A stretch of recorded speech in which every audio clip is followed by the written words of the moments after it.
are now watching I Shot Him 6 Times YouTube horror movie channel. I shot him 6 times!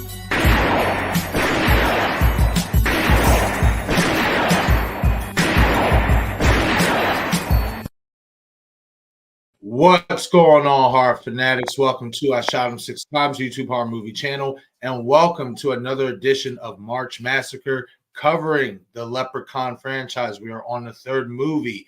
We already did the first two movies last week and now tonight. And also, real quick, happy St. Patty's Day to everybody. And tonight, here on St. Patty's Day, as we close it out, we are going to be covering the third film in the franchise, Leprechaun 3, The Leprechaun Takes Over Las Vegas. I'm not going to lie, it's been a while since I watched this movie, but I have a pretty good recollection of it. And this was a really, really fun movie. I think this is one of the more fun sequels in the entire franchise. And again, just like I spoke about with the first two ones, you know, this franchise, these movies are nothing but fun. If you go into it with a lens that if you're going to go into it with a serious lens, you most likely probably won't like these movies. But if you go into it thinking for what it is, it's a leprechaun, it's mythical, it's magical, it's supposed to be fun. If you go into it thinking like that, you will love these movies. And Leprechaun 3 for me is one of my favorite sequels. It might even be my favorite sequel other than Leprechaun Goes Back to the Hood.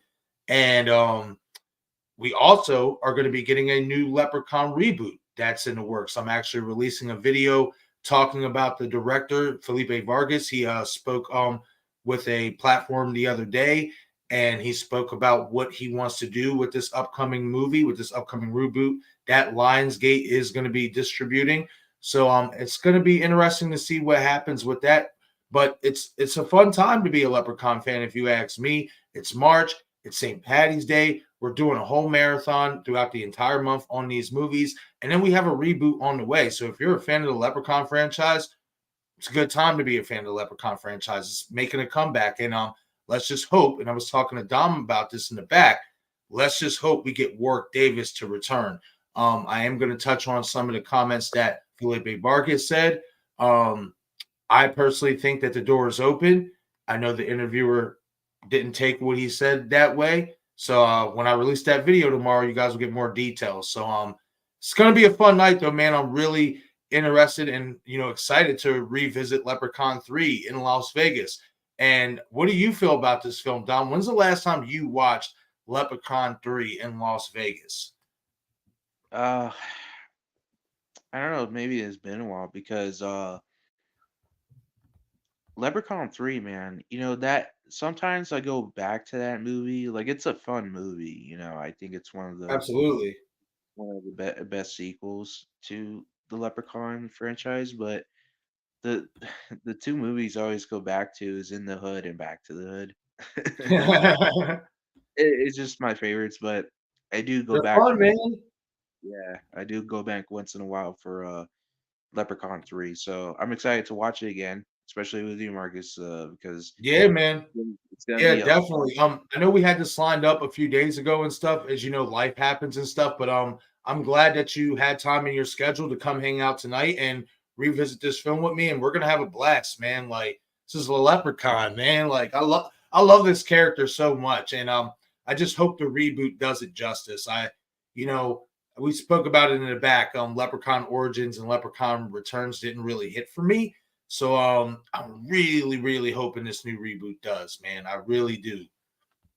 yeah, I do too. I just hope that they keep honestly, I want them to at least keep the same spirit of the original like Leprechaun horror Yes. movies.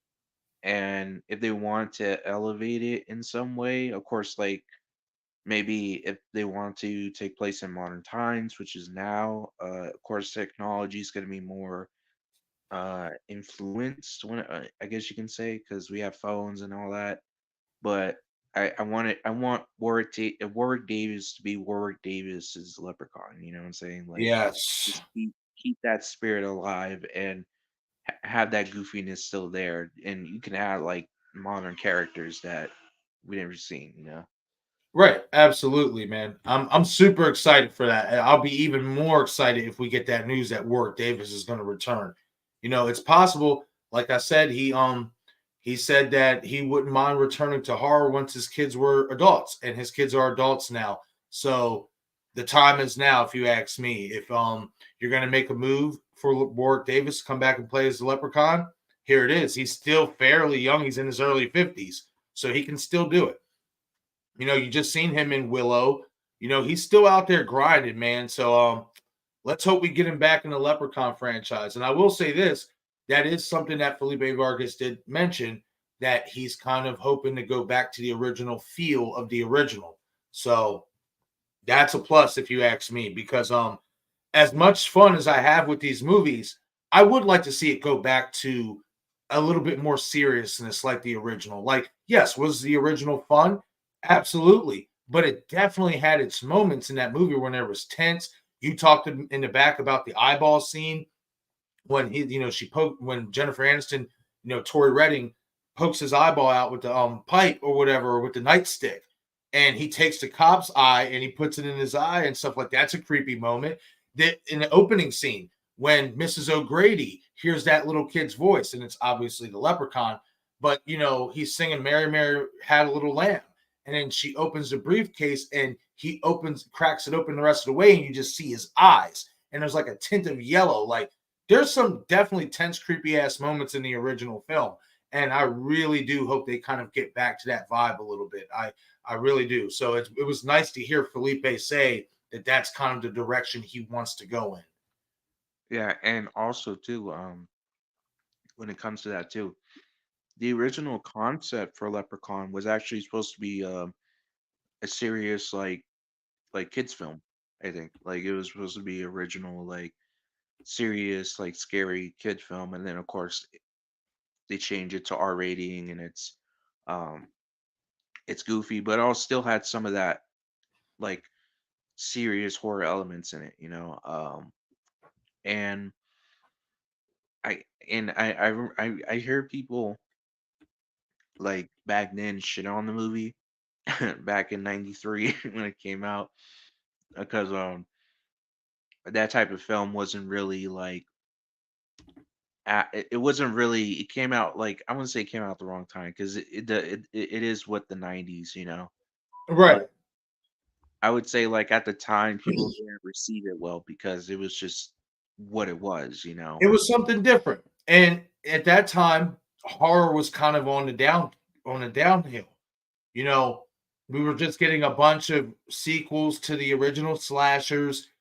Michael was kind of fading. We hadn't had a Michael movie at that point for 4 years. Um,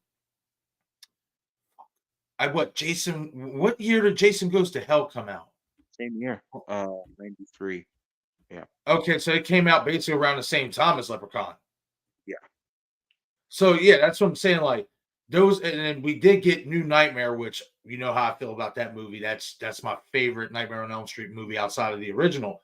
But outside of that, like we didn't, horror was on the downturn, and then of course in 1996, that's when Scream came out, and we already know with that just basically resuscitated life into the genre again. But in the early to mid 90s, like before Scream came out, horror was struggling. So even new concepts like this one, like the Leprechaun, wasn't well received because that's not what we were used to seeing. Yeah, we were used to seeing gremlins and critters and stuff like that. But I like to think those movies came out at a time where we were still like those type of creature features were still very relevant, and still like fans wanted to see them. I feel like towards the mid 90s and stuff like that, that's when they kind of did fall out a little bit, as well as other horror movies. It wasn't like Halloween was breaking any records or Jason was breaking any records in the 90s and stuff like that. Horror was just on a downhill right there, right then and there. So unfortunately when this movie came out, it didn't, the original anyway, it didn't get the love I feel like it deserved, and it's sad because you had Jennifer Aniston in that movie. You had some other great actors in there as well and stuff. I really would like to know what happened to Alex, the actor who played Alex. I tried looking him up, but I didn't really like see any information on him and stuff. But they had a pretty solid cast in that movie, and It just doesn't get the credit it deserves.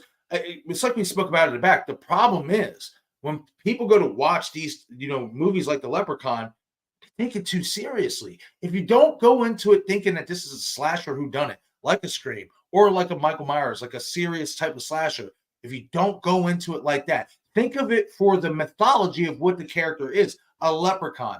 So you expect magic, you expect trickery, you expect wittiness, you expect fun, you expect humor. Yeah. When I go watching a Leprechaun or any creature movie, I'm not looking at it like I look at a Scream movie, like, oh my God, okay, who's that red herring? Who's that red herring? Which one of these characters is going to turn to a creature? I don't look at it like that. I look at it for what it is. Okay, this is what the concept is. Okay, this seems fun. Doesn't seem serious, but it seems fun. Let's give it a look. I feel like if a lot of people go back and watch these movies without taking it so seriously, you will love it. That's just my opinion, though. Same thing goes for surprisingly, same thing goes for like Final Destination, in my opinion, because I would say the first one was serious, but when they get to two, they get ridiculous. You know what I'm saying? Like with the deaths and stuff. And then three, Man, I don't know. I like the first three a lot. I do. yeah. I kind of did fall off with it after that. Maybe I'll have to go back and rewatch the what Final Destination 6 is about to come out, right? Yeah. So yeah, I didn't watch the last two. I didn't watch 4 and 5. I fell out with it after 3. So I'm gonna have to go back and revisit those. But the first three I enjoyed, man. I will say this real quickly. I absolutely hated when they just killed Alex Browning off like that. Like that explanation, it still burns me to this day. That's why I'm hoping in this new Final Destination film, what's his name, Devin Sawa makes a comeback. Yeah. Yeah, but but the thing I was saying about the Final Destination is because I would say because when I watched two, Mm-hmm. from there on, the deaths get more like over the top, I guess you can Yeah, say. more elaborate. Yeah. And then when you get to like four, that's when it gets crazy. Like that's when it gets goofy and all that. Mm-hmm. So, but like when it comes See, to Leprechaun, oh, I guess I can see in 3 what you were talking about with the goofiness, especially like the tanning, the them girls. I didn't like it that about those, about that movie. I felt like those characters were a little tacky. I feel like with the character work, I can see where you could say it got a little wonky and stuff like that. But I still enjoyed those first 3 movies. yeah, yeah, I do too. Yeah, they're fun, but also with Leprechaun, from the start, it was goofy. It had some serious moments, but from there on out, it was goofy. Yeah, I love his goofiness. He's awesome. Like, I mean, like just even the one-liners, man. Like, come on, like he has some of the best one-liners in horror movie history, if you ask me. Like Leprechaun's the shit. He needs more love. And I think what will get him more love in this franchise, more love, is if they do kind of go back to the roots of being a little bit more serious. Yeah, still keep the Leprechaun as the Leprechaun. Let him be fun. Let him, be humorous. But I think if you go back and just make him a little bit more imposing too, I want to say like physically imposing, of course, but I'm just talking about menacing, more sinister. You know what I mean? Maybe let him use his powers in a more deviant way. I think a lot of fans now will get hooked onto it and maybe want to go back and revisit these other ones. yeah, and yeah, no, it's like you know, I think like in the original Friday 13th, it was a serious movie. That was a serious type of slasher film. And then, of course, as it progressed, it got a little more goofier, especially by part six. That part six, man, that one that was a lot of fun. But some Oh, fran, but Jason Lives? yeah, Oh, that's my favorite one. Outside of I want to say yeah, that might just be my favorite one in the entire franchise. I love the original; it's a classic. But the one I go back and watch the most is Jason Lives. So yeah, but like, as a franchise progresses, it gets more goofier and funnier and stuff like that. So Hmm. going back to Yeah, the it original does. roots, yeah, going back to the original roots will probably hook people in. But yeah, I agree. I agree. Yeah, we're gonna see what's up with that too, with the Crystal Lake TV series, what they do with that. But I do want to acknowledge everybody in the chat real quick, and then we are going to get this movie started because we are almost 20 minutes in, and I know everybody has been patiently waiting. I greatly appreciate everyone's patience, and I want to acknowledge everybody here. Paul, I seen you've been hanging out for a while. I greatly appreciate your patience again, and I'm glad to see you here. I seen you said earlier in the chat that this was your first live stream with us, watch party, so on and so forth. So I'm glad to have you here. Thank you for showing up. And let me know in the chat, Paula, if you've ever seen Leprechaun 3. And I will say this, everyone. If you have not seen Leprechaun 3, everybody in the chat, the ones who have, please, no spoilers. I want anybody who hasn't seen this movie yet, I want them to go in with a clear head. But I like to think everybody who's here did see Leprechaun 3 or has seen most of the franchise. But it might have been a while. I know it's been a while for me. Yo, what's up, Larry? Hope you're having a good night, man. It's good to see you. That's another thing. I gotta line up with Destin as well as me and Destin got to get together for that Dark Harvest watch party here on the channel. And I want Larry, Kirsten, and Steven from Craving Something Scary to come on the panel and watch that with us because I think not only will they love it, a lot of people will love that movie. I would say, was you there that night when we did that live watch party on Destin's channel, Dom? Uh, I don't think so. It was which movie Bro, was that it? shit was at like 2:30 in the morning. We watched that shit. Hmm. Yeah. I went on Destin's channel for like an hour talking about Scream. I think it was a Scream talk night. And then towards the end, he's like, bro, I still want to do content. Like, I still want to, I don't want to go to bed yet. And I keep hearing about this Dark Harvest movie, and I'm just like, well, fuck it, let's fire it up. You know what I mean? Oh yeah. So we fired it up, and bro, Dark Harvest. I'm gonna tell you this much, Dom.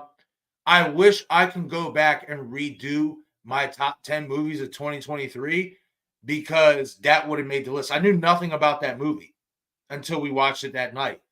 That movie is so good. And I'll say this, the director, David Slade, I hope I'm saying his name correctly, but I would love to see him do a Halloween movie. I would absolutely love to see him do a Halloween movie. The cinematography in Dark Harvest, Morte Buelo. That's how the Italians say it. I hope I said it right. Bro, the fucking cinematography in that movie is just so gorgeous. And just everything, the structure, all that. And I will say this, why I also say he should do a Halloween movie is because Halloween Resurrection, the curly haired guy, the one who liked the redhead, Yeah. he's in it as the sheriff. Oh. Yes. So I gotta talk to Dustin. We gotta get this shit fired up again. Dark Harvest is that shit. I love that movie. Absolutely love that movie. That's one of the better up-to-date, more modern horror movies, in my opinion. Like, that's a really good movie. Definitely, man. Yeah, I gotta watch it. How about say, yeah? So you haven't seen it yet, Dom, right? No, I mean, I think I was supposed because you guys were gonna watch it.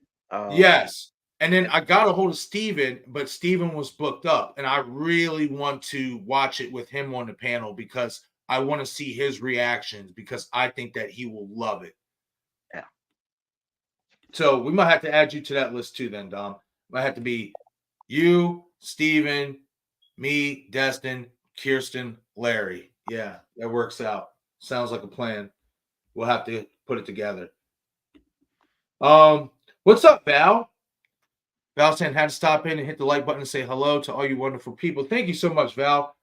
Love seeing you here as always. Thank you for the support. And you're another person I got to hook up with soon, Val, and bring on the panel and talk some Halloween, talk some Conjuring 4. Yeah, stuff's starting to get ramped up. You know, hey, I'm excited for it, man. I'm really excited about that Halloween creative reset that they're talking about. I'm interested to see what the hell they're going to do with it. I just hope that they do it right. I'm excited for that cinematic universe for Halloween. Yeah, man. Hey, I'm just excited when I heard that the foundation is going to be 78's film and it's going to be somewhat of a creative reset. I'm just excited at the prospect that we get somebody to come in and play the Loomis character. And hopefully, if they do bring Loomis back, they do it right and fix the monstrosity that was Rob Zombie's Dr. Loomis. I know he had to get different with that Dr. Loomis. I understand. But I want the version of Dr. Loomis that I know to come back while also adding new layers to the character. So really hoping we get Loomis back, man. What? Oh man, it's a celebration. It's a party. I'm telling you, we get that news, man. Listen, I don't drink, y'all. Y'all know that I hardly drink or whatever. But I'm telling you right now, if we get that news, I might just pop bottles. I'm being honest. Like, I would love to hear the news that we are getting Dr. Loomis's character back for that Halloween TV series. Yeah, and also too, like they can also get that same actor who played him in the flashback in Kills.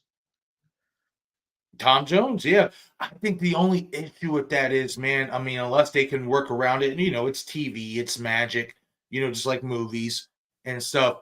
The only thing is could he do the voice without the fans noticing it's not him doing the voice? Because remember, it wasn't him who did the voice in Halloween Kills in that scene. It was Colin Millihan or Yeah. whatnot. It was somebody else who did the voice. So that's the only thing that I have a concern with Tom. Would he be able to do the voice? Now, if they can find a way to work over it and make it believable and nobody notices, bro, yes, absolutely would love to see Tom Jones Jr. as Dr. Loomis. He looks just like him, you know? Like, so absolutely would be on board with that. I just worry about the voice or then again, hey, I mean, in terms of getting creatively different, they might just have him just do his own voice. You know, they might not want to mimic Donald Pleasant so much. And hey, I'm not against that neither. Just certain scenes I do want him to sound like him. No, I ain't gonna lie. It's that voice is iconic. The Loomis voice. Donald Pleasant's voice. So hopefully we'll see what happens, man. Yeah. Next gen saying, I think Leprechaun Returns got it right for me, honestly. Hey, that's what's up. If you enjoyed it, that's what's up. It's people who enjoy it is what keeps the franchises going. Even if I don't like it, as long as somebody out there finds some level of like for it or interest or intrigue from it and it did something for them, hey, I'm happy about it because hey, that means we're going to get more movies. And look what's happening. We're getting a Leprechaun reboot. For me personally, I didn't really care for returns. I cared for moments. I loved the Ozzy part. I really wish we would have got a little bit more, but that made sense, to kill him off in the opening and, do it the way they did. I thought that was really creative and cool and stuff. Again, Lyndon Porso, I thought he did a good job. He did okay as Leprechaun. He wasn't bad. It was just the other characters, the other actors they got to play in that movie. And I get it. It was a sci-fi movie and all that stuff, but it was just too tacky. This just entirely too tacky. And I get it. This is a Leprechaun movie and it's supposed to be fun, but this is one of them I didn't really have a lot of fun with. Again, like I told Dom in the back, the thing for me about Leprechaun Returns, I didn't like Lyndon's one-liners. It just did not hit with me, like it did with Warwick, like those one-liners that are synonymous with the Leprechaun character. I just didn't think he did a good job at that per se. Outside of that, he didn't do bad as Leprechaun, but I'm a Warwick Davis head, man. He's still young. I guess it's because I know that he's still young enough and he has enough grind to do it. And I really hope they reach out to him. But yeah, I mean, hey, again, you like Leprechaun Returns? That's awesome. I'm glad you enjoy it, and stuff because that means we're going to keep the ship going.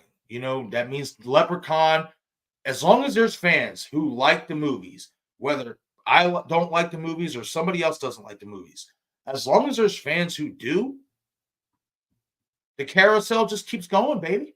It happens with every single franchise. Every single franchise. Halloween, Scream, every single one. Look how bad, I'm about to say, what? Look how bad some fans, with the Nightmare on Elm Street movies. Some of those movies got real bad. But because some fans enjoyed those worser movies, the carousel just keeps going. It just keeps going, And that's another one that's going to be hopefully making a comeback soon is Freddy and Nightmare on Elm Street. Yeah. Yes, Val. Yes. Yes. I can't wait. Yes, we got to definitely link up for a live stream. We got a lot to talk about, especially with this Halloween creative reset. And I'm excited. And I will tell you this, Val. Along with my Leprechaun video, I have a Halloween video coming out tomorrow. And it's based off of an article that I saw on Screen Rant. And it's about a character that was in the original film that wasn't brought back in the more recent sequels that could be brought back in the TV series. And I'm going to talk about that because I do think it's interesting, especially when you go back and rewatch the original film. So I'm excited to bring that video out. I've been slow cooking. This is one thing before we get into this movie, guys, I will say, sometimes y'all see me, like if I'll post like sometimes 1, 2, 3 videos in one day, and then I'll go a day and not post nothing or whatnot. That's because I'm slow cooking. I'm not even going to lie. One thing I've learned to not do anymore is rush my videos. Why? Because I want it to come out the best that it could possibly come out for you guys. There was times where I go back and listen to some videos that I do, and I'm just like, yeah, I'm going to rush it with this one, and stuff like that. I don't do that no more. I slow cook that bird. I don't play games no more. We slow cooking. You slow cook it, it gets cooked right. That's how I see it. So, hopefully, you guys will enjoy the 2 videos that I got coming out tomorrow. And I also have the next episode of the podcast coming out tomorrow. That's already greased up and oiled and ready to be shipped out. I'm thinking that I'm going to time slot it for about 3, 4 o'clock, something like that. Hit it in that hour or whatnot. And then that's probably going to be my theme going forward is I'll do the podcast overnight or early in the morning. It'll be recorded. It won't be live no more and stuff. And then I'll publish it, by late afternoon, early evening time and stuff. And then for live streams, what I want to start doing is just basically having 2 live streams a week where we'll have a discussion, have a panel and stuff like that, live Q&As and all that stuff. I just feel like for me and just for the channel, it's easier. And also for you guys, because then I'm not doing a live stream every day, doing a podcast live stream. It just, I want you guys to be able to, come hang out on a live stream when you guys have the time to do it. And I want to be able to go at times where it's reasonable and stuff, more like in the evenings, like 5, 6 o'clock and stuff like that. So, I'm excited for that because that's another thing that I'm working on is, getting content out sooner and not just always doing stuff late at night. But all right, guys, we're about ready to get this bad boy started. And real quick, I do want to say, what's up, Ghostface Fanatic? I know you're stoked about that news, brother. I can't believe it's already going to be a week Tuesday, since we got that news of Nev and Kevin returning. Time just doesn't wait for nobody. I wish it would slow down. That's awesome, Paula. Paula saying I'm great. Oh, we lost Dom real quick. Sorry, he'll be back in. It messed me up real quick. I just see thing go full screen. I'm just like, well, whoa, what happened here?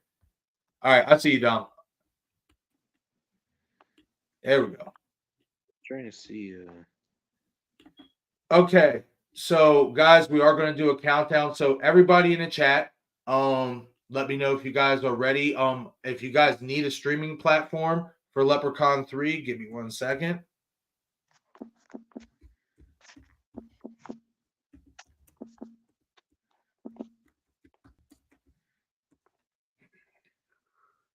Okay, so you can watch Leprechaun 3 on Peacock, if you have a subscription. Hulu, obviously a subscription. Google Play Movies for $2.99. Amazon Prime Video for $2.99. YouTube TV, I'm assuming. Oh, it's not available on there. Just said it. Fubu has it with a subscription. It's on YouTube, regular YouTube for $2.99. Fandango at home for $2.99 and Apple TV for $3.99.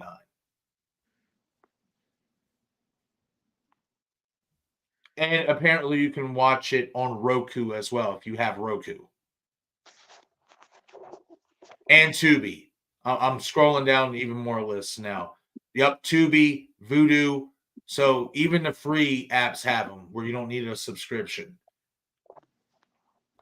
And just let me know in the chat when you guys are ready, and then we'll do the 5-second countdown and get this bad boy started. Awesome. Awesome, Paula. That's what's up.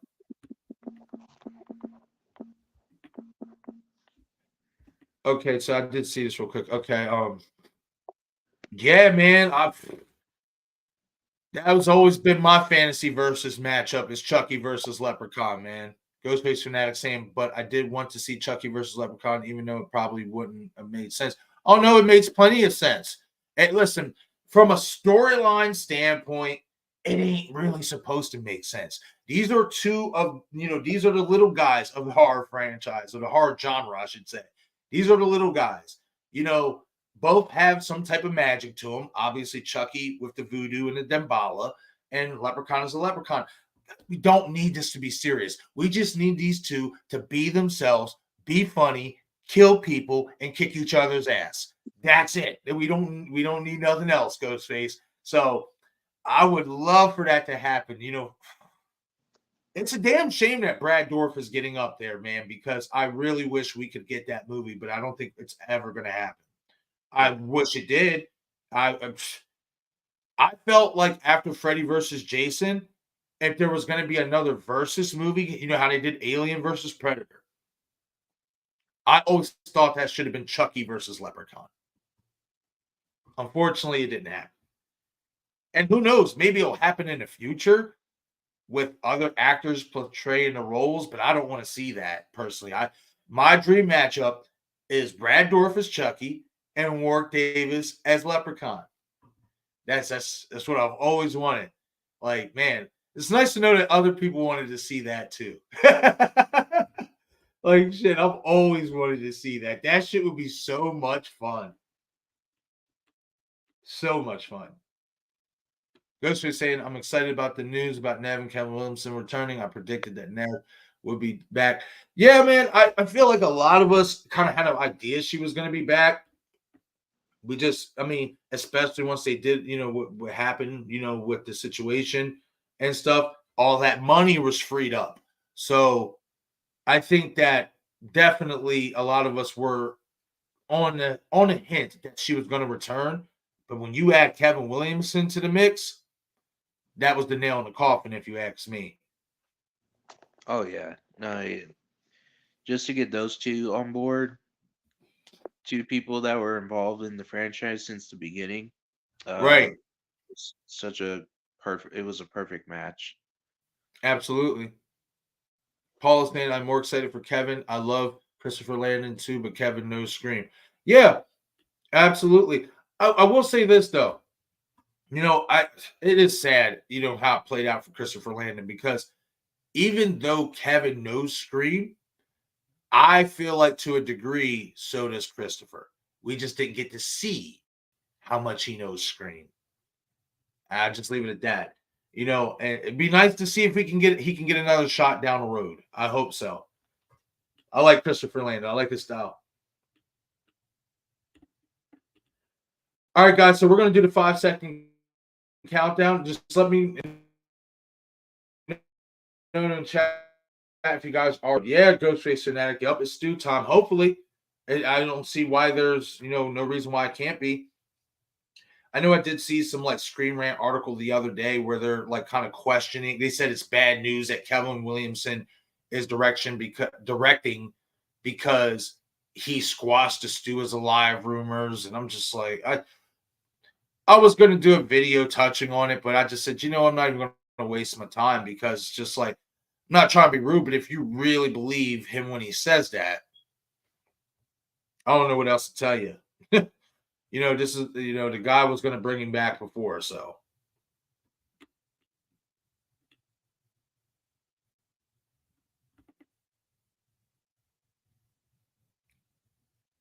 Did I miss something?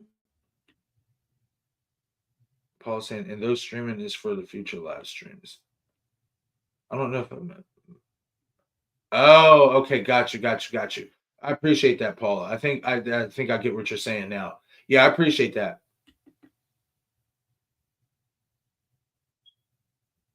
He directed We Have a Ghost with David Harbour, and it's on Netflix. Who did, Kevin? Let me know, Paula, or was it Christopher who did that?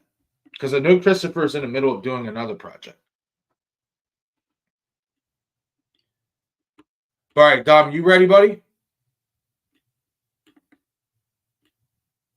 Dom, you there, bud? Can you hear me? All right, I'm about to say I hear you now.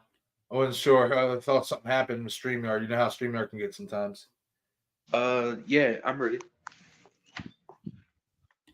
Okay, Paula. So Paula said we have a ghost. Okay, that might have to be a future watch party and commentary and review. Christopher Landon has a movie out called We Have a Ghost. So with David Harbour, and it's on Netflix. Okay. Yeah, I'm gonna check that out because I like Christopher Landon. He's a good director. All right, guys. So we're gonna do the 5-second countdown, and then we're gonna get Leprechaun 3 started.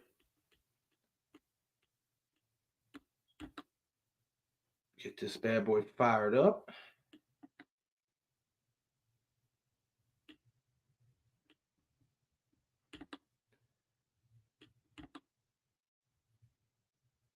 Surprisingly enough, it has Leprechaun 3 has an IMDb rating of 5. I didn't expect that. Some will say, "Oh, well, 5 is just average." Yeah, well, considering all the hate sometimes that Leprechaun gets, that's impressive to have a 5 rating. All right, guys. So we're going to do this 5-second countdown, and then we're going to get started.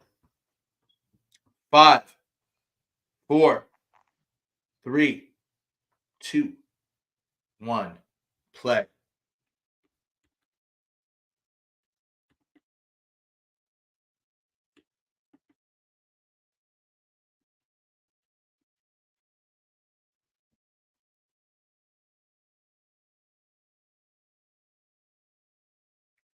Ooh, I'm watching the original copy too, not the Lionsgate produced one. The Trimark version.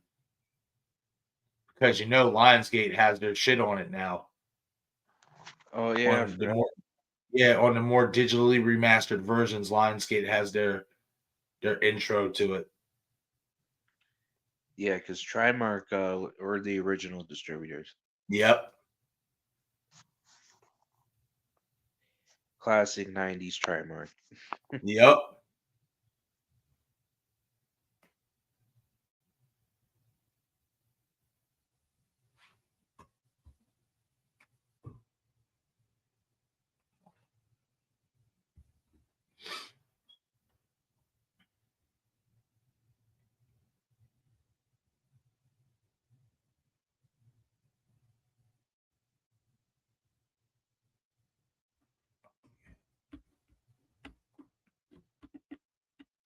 Put these subtitles on.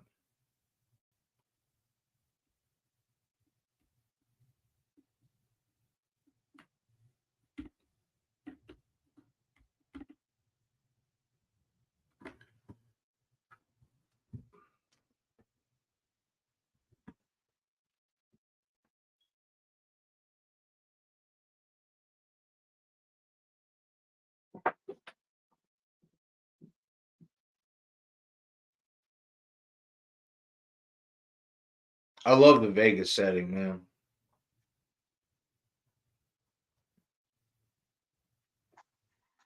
Yeah, it's a good Look at setting. that. Even McDonald's is lit up. Man, I cannot wait till I take a trip to Vegas. That's one of my spots I would love to go to. And surprisingly, like it feels small, like downtown. Oh yeah, it's all nice little strip, buddy. Yeah, everything is all clustered in together.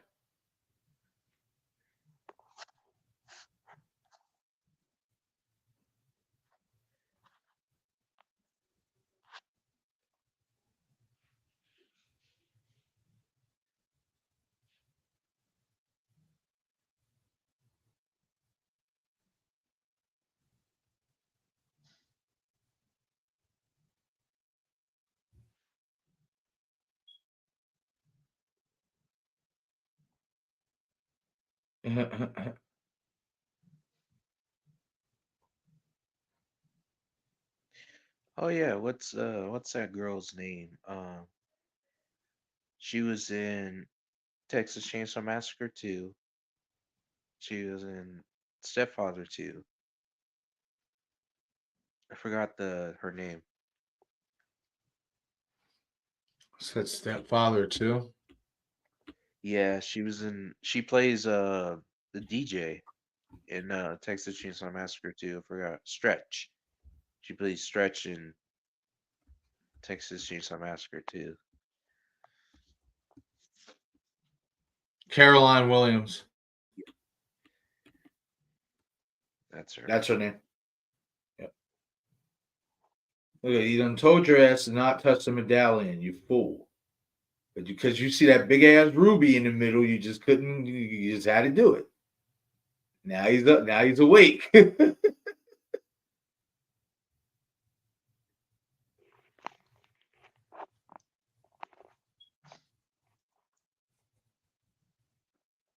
I see a lot of reactors when they react to this scene, they're like, okay, we're not just gonna explain how he got there. I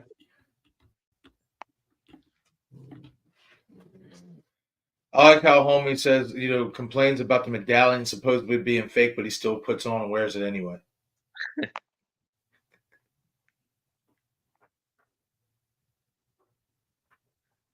I do like his performance though. Like he's really funny. Oh yeah.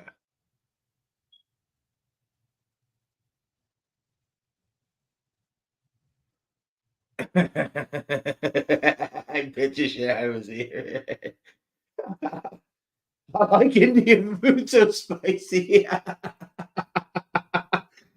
Yo. Shit. Oh man. That was funny.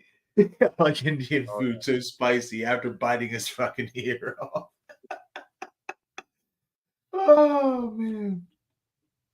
that and also finger licking good. Yep, you're looking good.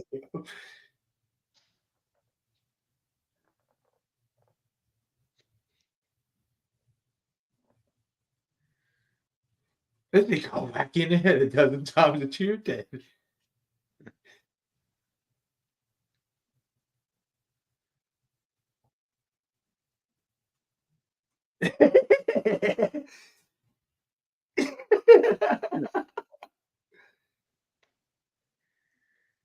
This poor man.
She got the old school bug.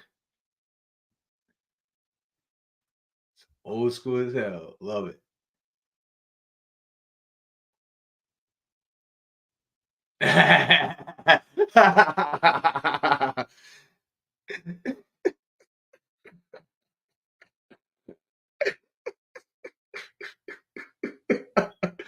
Oh, that's so raw. I love it.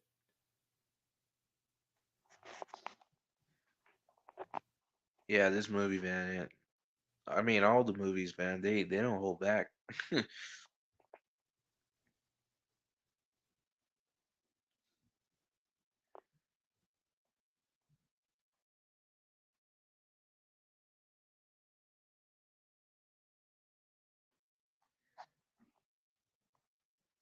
Yeah, I have to mute myself because the TV is gonna be playing, and you probably can hear the volume when Wait, I what was that?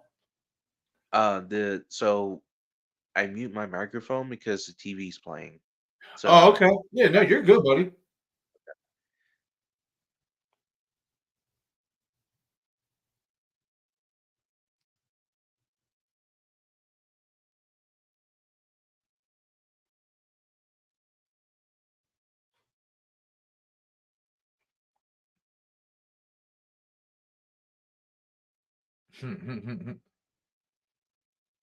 Always that one coin, that one last coin that goes missing.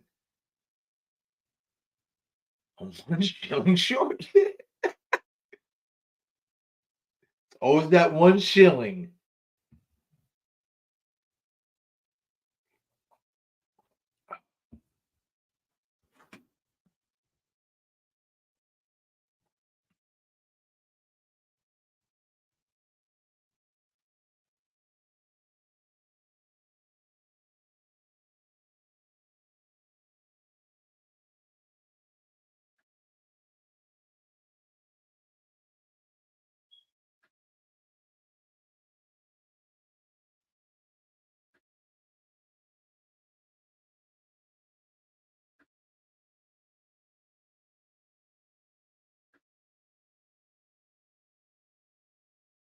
One, two, two, three little leprechauns.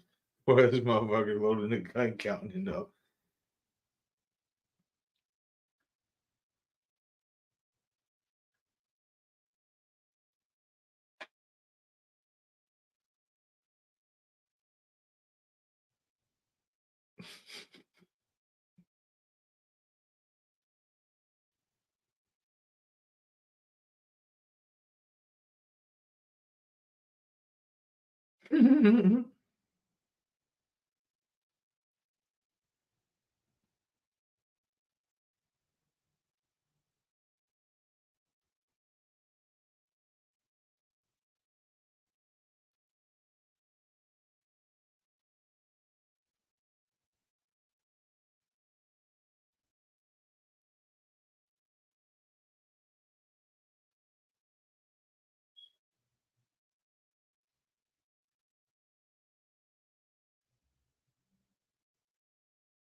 Yeah, Val, it's been a minute for me too. I'm glad that we're getting to revisit it tonight. It's fun. I love the Vegas setting.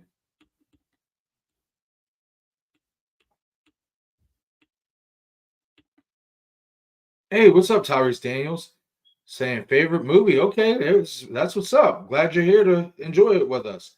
If you need a timestamp, and if anybody needs a timestamp, let me know and I'll provide one for you. Paul's saying, I love Vegas. I have been there a couple of times. Oh, I really want to go. What I really want to go for is to, of course, not only, see the bright lights and maybe, play a couple slot machines and stuff. I want to go see a Raiders game.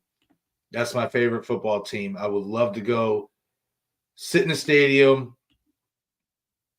hang out with my Raider fans, and just go crazy. But I ain't gonna lie, I would have to save up for that. Like save up like for probably like the whole year because those tickets, we charge an arm a leg. I heard for like just the bleeders alone, it'd be like $500 to $700, and that's for the bleeders, not the good seats. So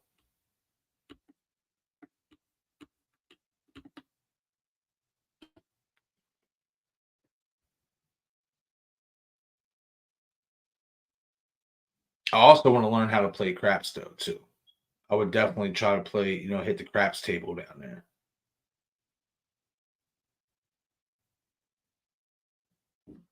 Excuse me.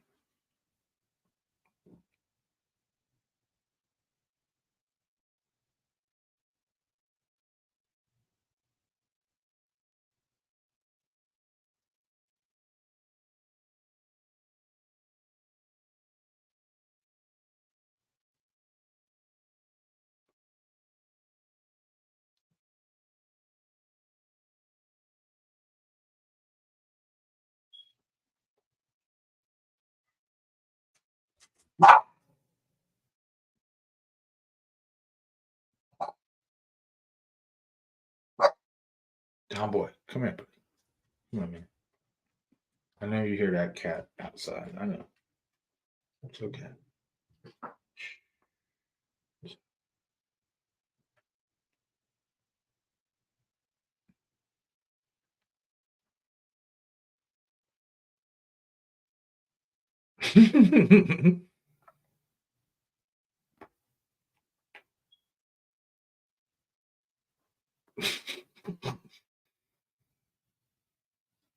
His face. I love his facial expressions.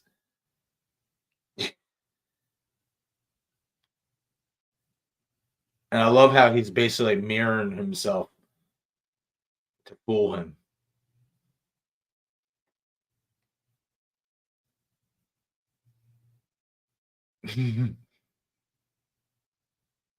If you're gonna look good, I'll give you a finger.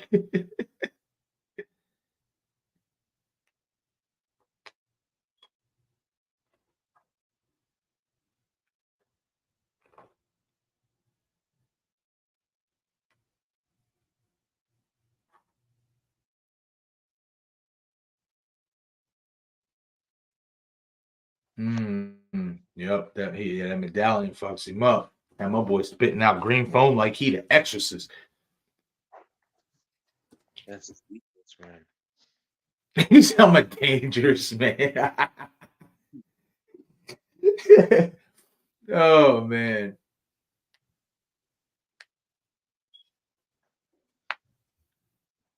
Leprechaun has two weaknesses. He has four-leaf clovers and a medallion. Oh, Yeah, and that's right. also the And metal. three, raw iron. Yeah.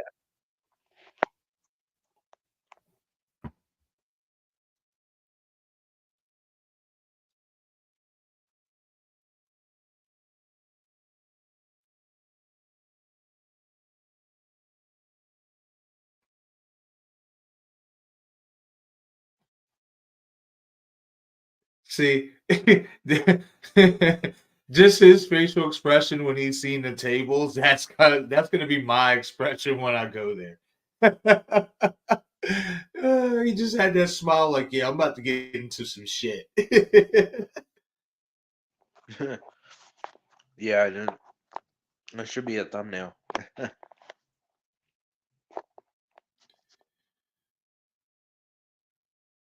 I've seen this guy play in other movies before back in the day too. The one with the I guess he's a pastor or whatever.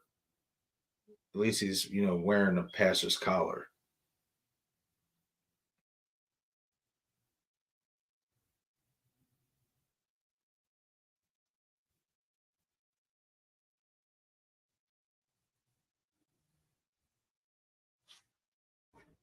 Oh, this fucking guy, the magician.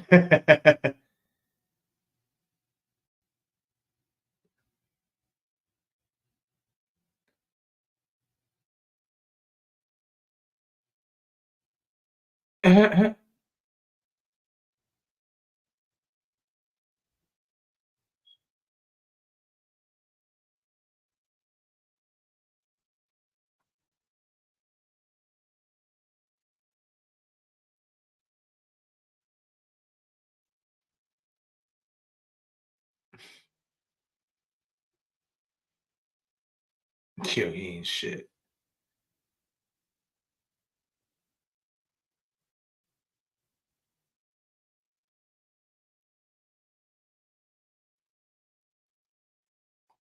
Just.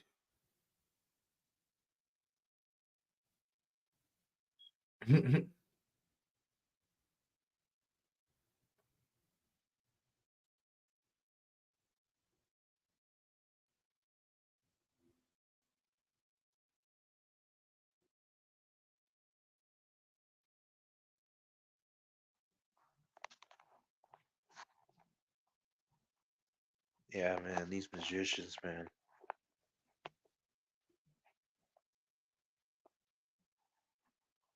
Yo, dude. Fucking goodness. The burning beauty and then sets the table on fire. And quick note, Loretta was in one of the Hatchet movies. Right. Oh yeah, yeah. I think it was Yeah. Hat 3. Yeah, I think, yeah, it was either 2 or 3, one of those sequels, but I know she was in the Hatchet. that's another watch party that we need to do. Those Yeah. movies.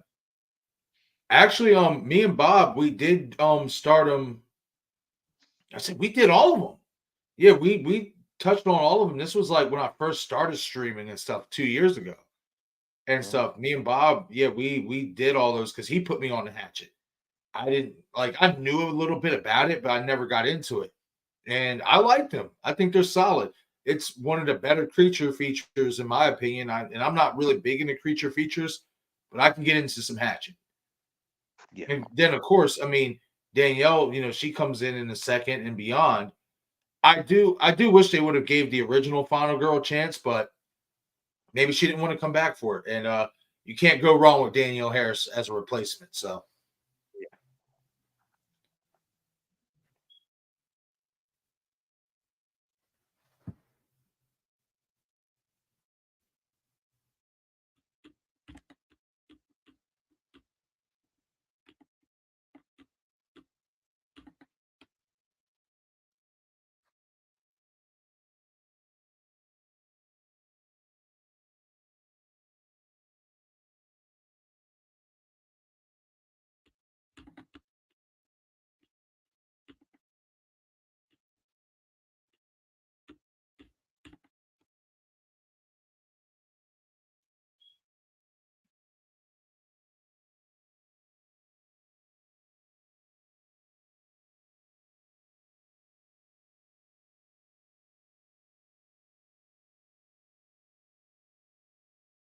oh yeah, he gonna use his tuition bread. Oh, 25 bands.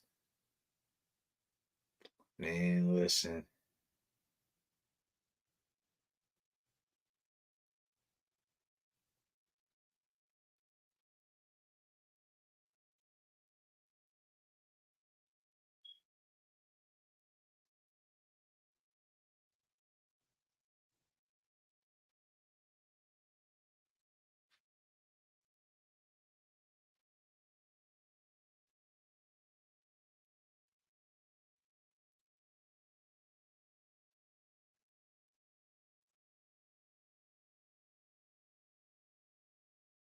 I want the Mets to get their shit together.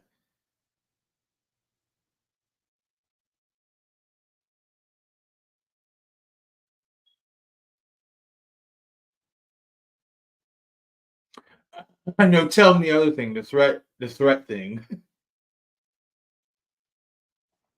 which one? No, like I says, tell me the other thing, the threat thing. Oh. I missed that part.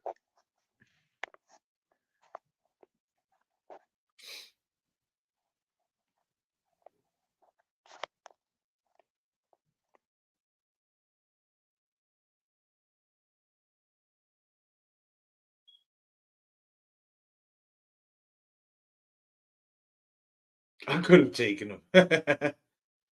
No, no, you wouldn't. You bigger. These motherfuckers is funny.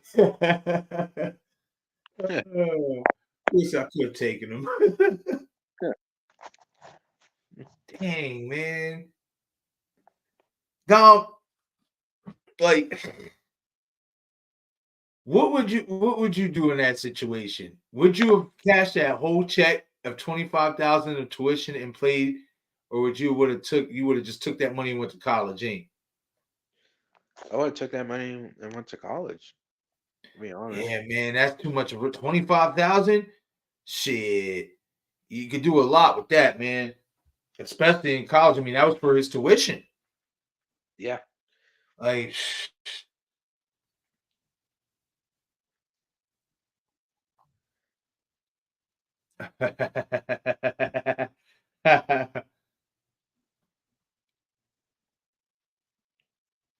there was an old man of Madras whose balls are made of fine brass.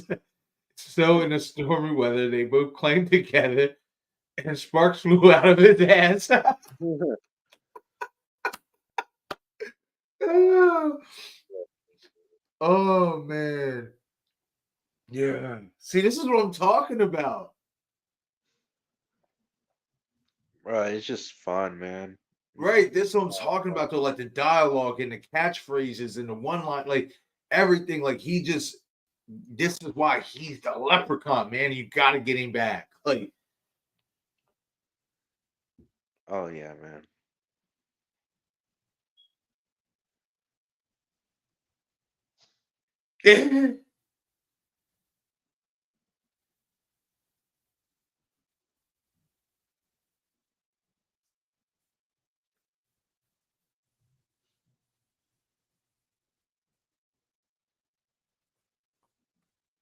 fucked up, bro. Should have never.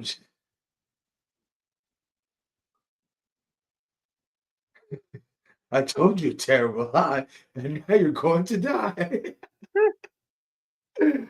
Oh man. That's the fun.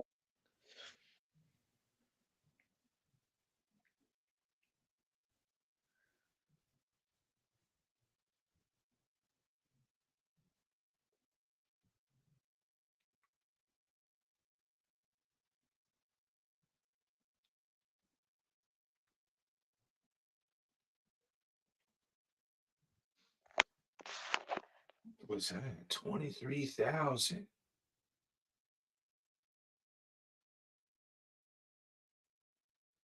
Yeah, that's why she key. Yeah, that's how they get you. They hit that button underneath. That's how they Yeah. get all that money. Fuck. The house always wins. Yep, the house always wins. In the end, we get it all. And it's interesting because this movie came out, and I wonder if maybe there was some inspiration, like maybe there was some word getting out, before the actual movie came out itself. But Casino with Robert De Niro, Joe Pesci, and Sharon Stone came out the same year as this.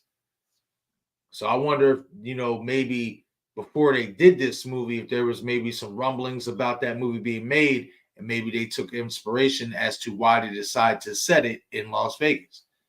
Yeah. Which is a perfect setting for It Leprechaun. is. It really is, bro. It really is. Like, I think that, like, now that I'm rewatching it, and when I think about the other settings in the franchise, this might be the best setting for him. Yeah, it fits perfectly with his character, but also like Yep. him as like the individual, like Yes. he has goals. He's all about greed and being rich and stuff, and like wanting gold and all that. And you got people over here gambling, wanting to win, want to be rich and all that. So Hmm. That's why he gets along with all these people, like Yes. because they have the same interests as him. Yep. He just actually don't fuck with his goal. Yeah, just as long as you don't mess with his gold, you're fine.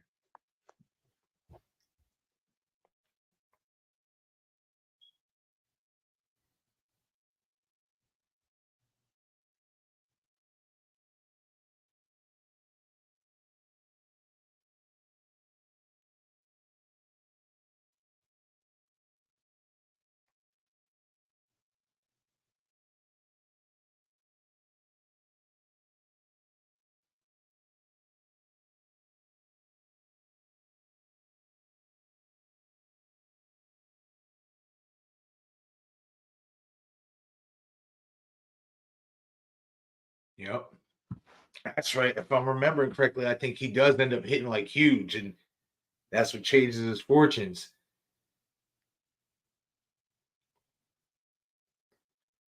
Where's Michelle? I want Michelle always beating on with the fucking shillelagh.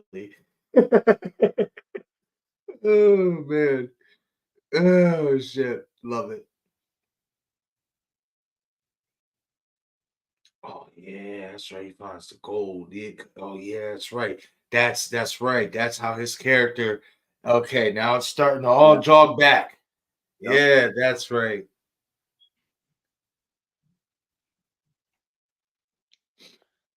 It's a very interesting, like, unexpected turn. Like, Yeah, it's a nice segue because it's like it's not like the leprechaun targeted him. Like that up until that point, the leprechaun always, had a target, for the most part. yeah, Mr. O'Grady, because he stole his gold. And the second one, he wanted the bride, you know? yeah, because in this one, like, he was after the owner, the whole time, right? And it wasn't until this guy comes in, he finds his gold, and then he makes his wish and stuff. Right. And then that's when Leprechaun went after him. You know. Excuse me. Oh, what's going on, Anthony? Glad to see you stop in, brother. Child of Hey, the Corn saying, "Yo, what's up, fellas? Watched this earlier today. Watching Escape from New York. Nice. That's a classic. Hell yeah. That's what's up, man. Yeah, we got to get back together for another live stream too, man. I got to bring you here on the channel. yeah, no, Let's see what Anthony. you're doing this upcoming weekend for one of the live streams, one of the Q&As, just live discussions and stuff. I'll hit you up on Instagram, Anthony, for sure.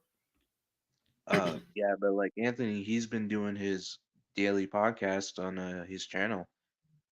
Uh, so very Really? See, I got to see what's up with my YouTube channel with that because for some reason I know I'm subscribed to him. Like I subscribed to him a long time ago, but for some reason I'm not getting anything like notifications or anything, and I don't know why. Maybe I don't have my notifications turned on, with his channel. I have to see, but I literally like have everybody else's notifications turned on, which is why I don't understand why his is any different.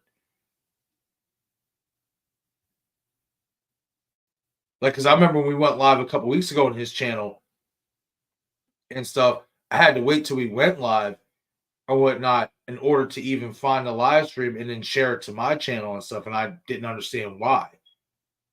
yeah.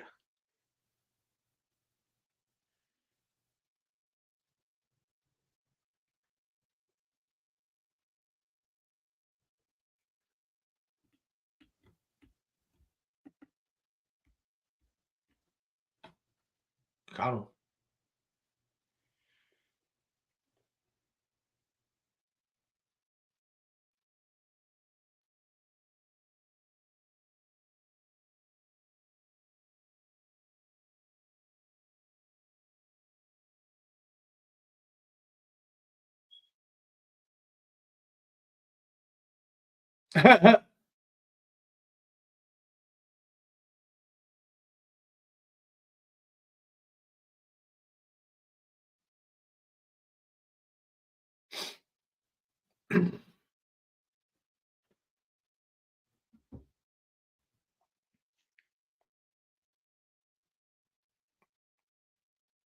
Oh, Little Big Golden Pals is completely for it. Says, I ripped them off and robbed them blind and dirty sons of bitches.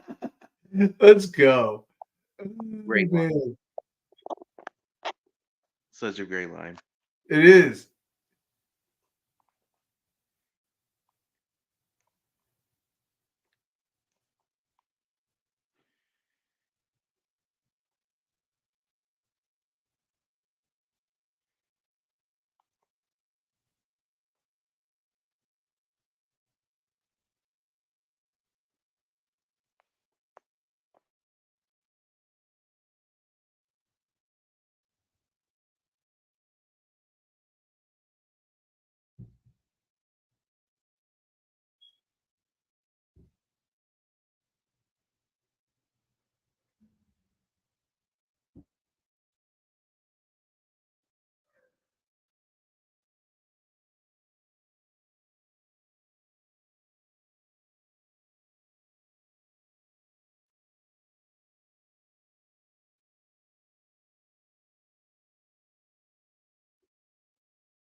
That's crazy.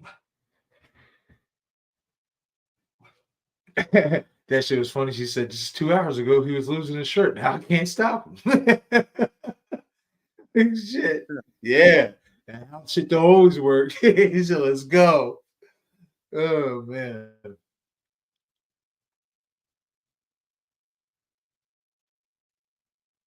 I love these scenes how he's just walking through the strip. Golden Nugget. I like one of those. I wonder what all those people were thinking when they see him looking around. A little leprechaun.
That's the whole hustle.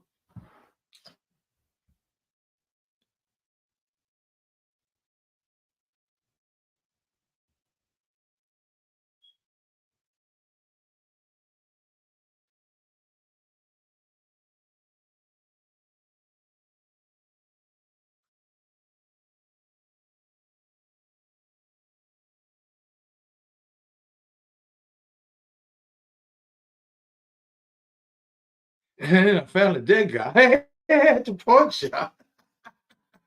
Ah.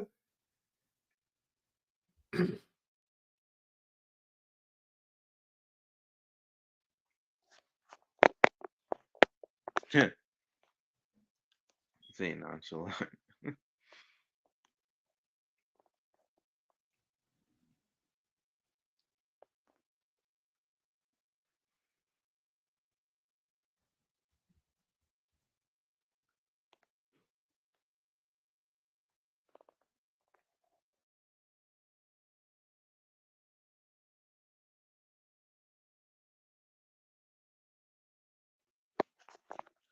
Also, forgot to mention the leprechaun computer.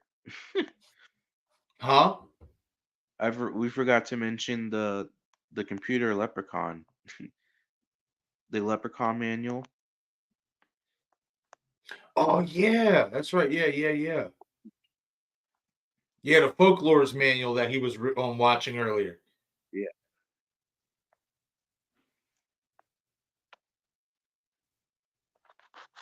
When they basically say everything, like they tell you that they're pretty like cool, but if you fuck with his gold, they're gonna come after you. Yeah, yeah, Like, yeah. But he didn't listen. He right, greed, man. It's just yeah, like with Morty and two. It's all this greed. yeah. Oh, this one part right here. I remember this part with Elvis. Yeah.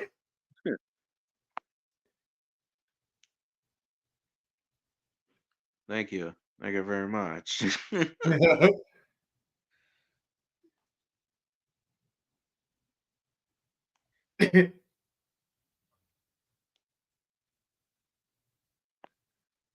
Hey man, stay on the flip. See you on the flip side.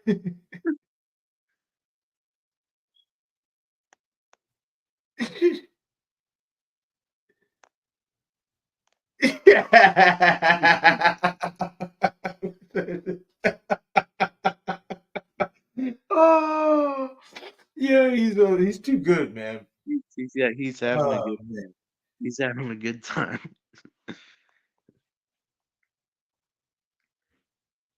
But That. this also proves uh the fact that Leprechaun, you know, if you don't fuck with him and you're chill and you're cool with him, you know, he ain't gonna kill you. Yeah, right.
Yeah, he's too terrible. What's his room number? The other stupid. Oh man. I'll fuck with Fazio though, man. I like Fazio. He's funny.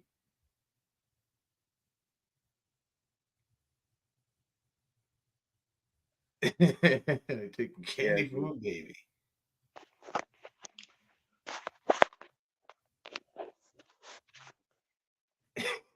Love it. Love it. yeah, he's one of my favorite characters from the Leprechaun franchise. Like Fazio, man.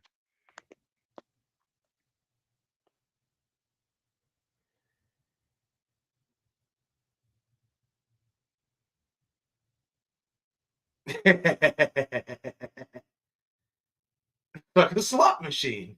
Want to try your luck? Homeboy dips. He's like, nah, I'm good.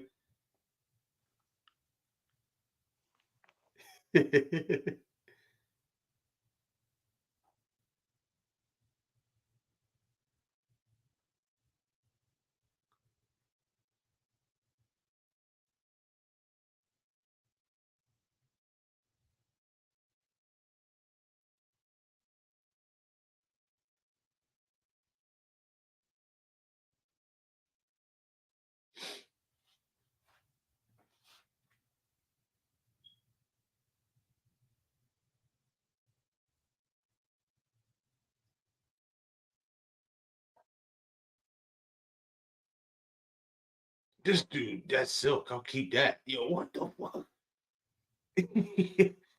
Yo, man.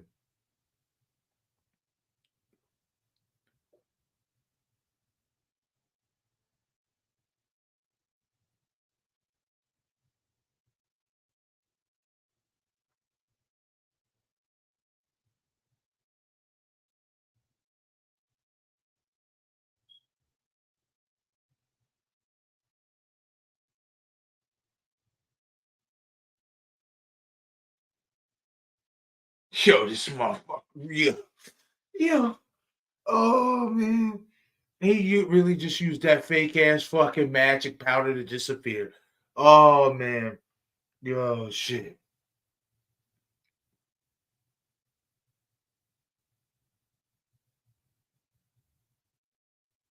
That smell me shilling. Tell me where it is, or there'll be another killing.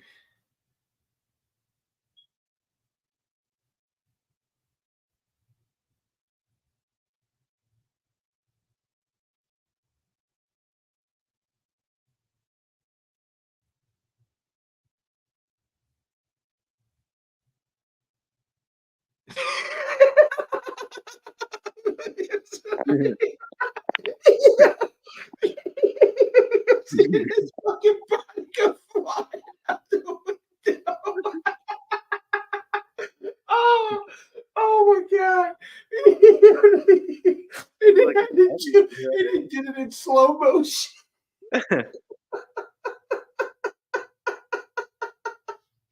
Oh, I can't. Oh, oh man, I can't. Oh, that shit was funny.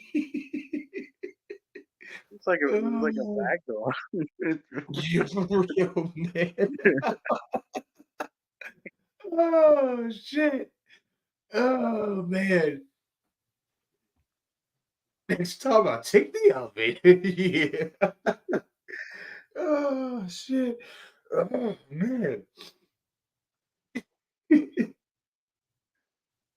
Oh yeah, that's right. Because that shit got on his arm, so now he can start turning into him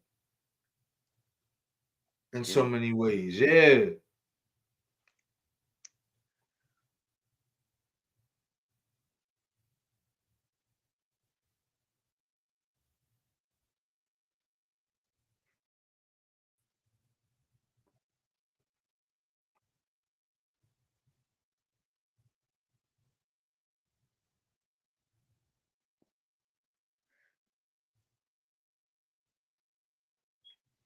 There's some good practicals actually. Like when it comes to the makeup and stuff, it's actually pretty good.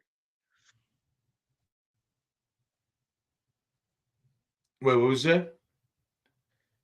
Oh no, I'm saying like the makeup effects Oh yeah. really good. Yeah, they did. They definitely did a great job.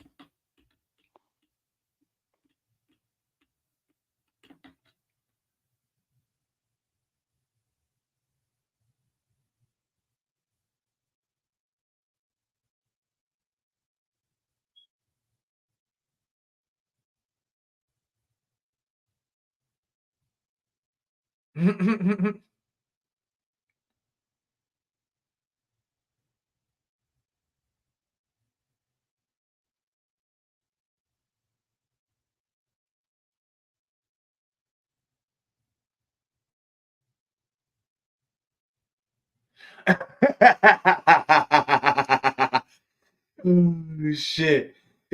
Well, if you want magic, bend over. I'll pull right back your ass. Let's go.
Have you got a fever, man?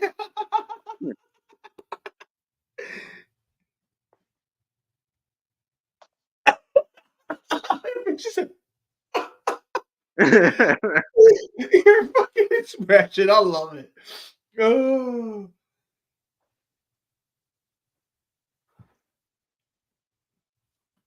oh man.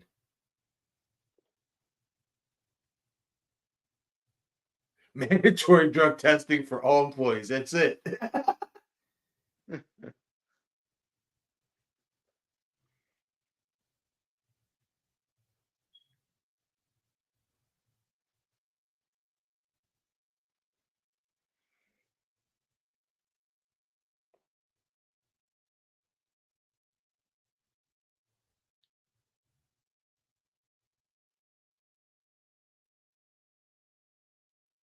Wait a minute. That's what he said. I wish.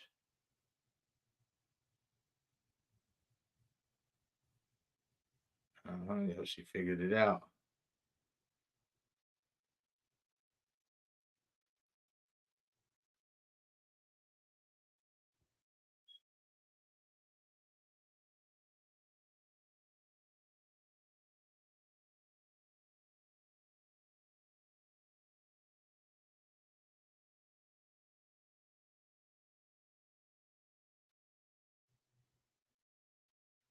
It slapped the shit out of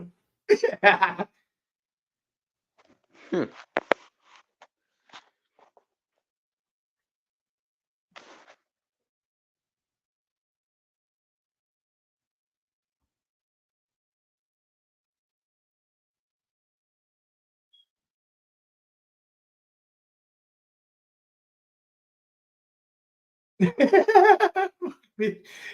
Can we do it? Yeah, fucking- oh man.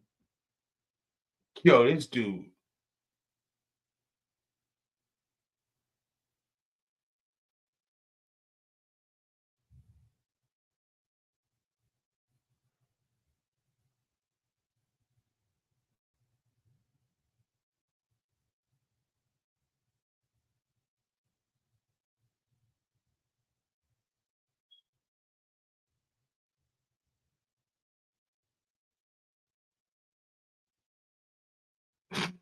Yeah, this fucking guys. Yeah.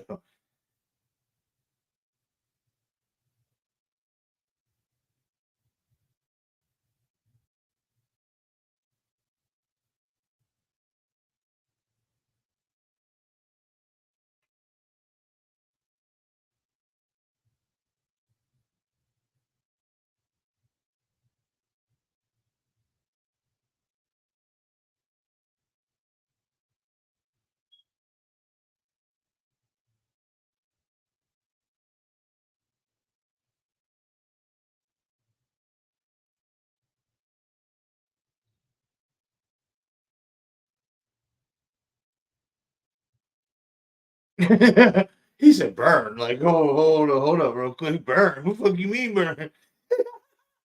Let's go. Oh man, that's great.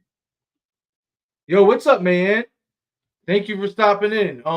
We're obviously watching Leprechaun 3. If you need a timestamp, let me know and I got you.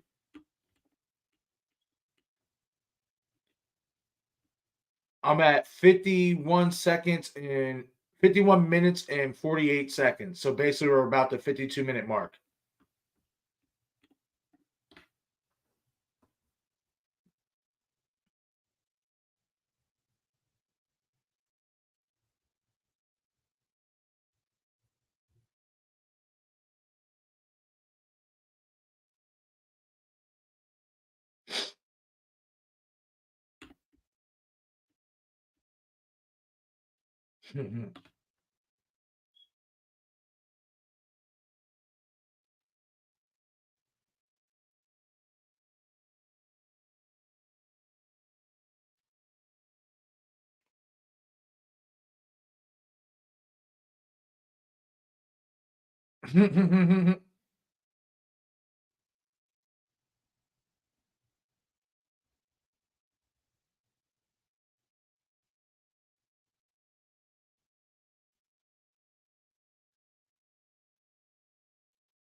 You ball breaking tees. Oh shit.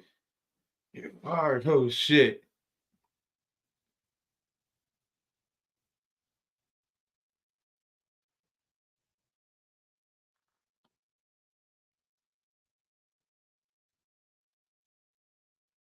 I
said, "What channel is this?"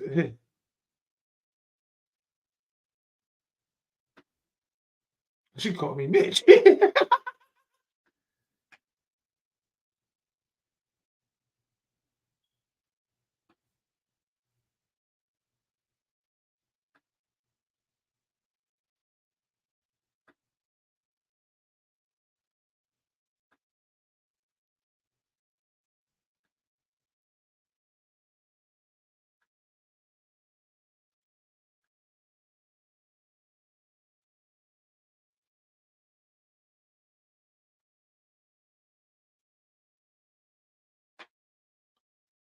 love how they start having him. I love how they start having him do the whole rhymes and sayings and stuff too,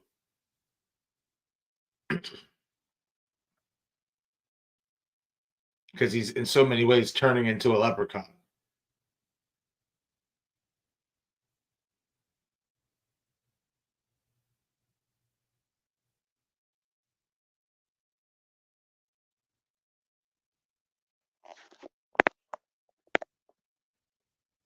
Yeah, and also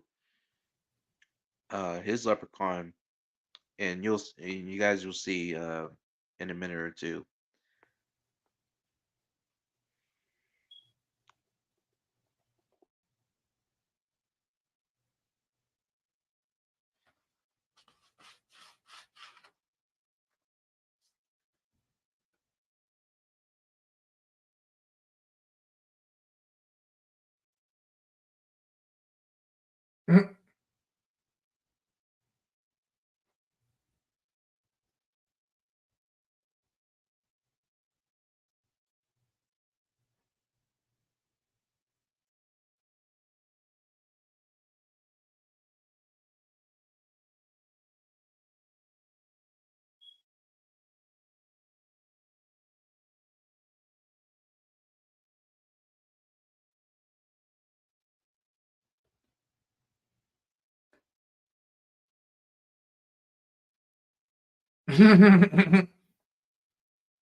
Praise the Lord and send in your money.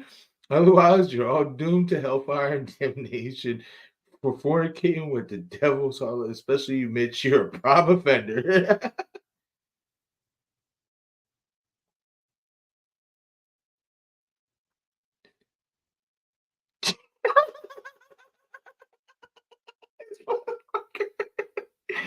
oh, oh man. Motherfucker dressed up as a psychic and shit. Oh man.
Anyway.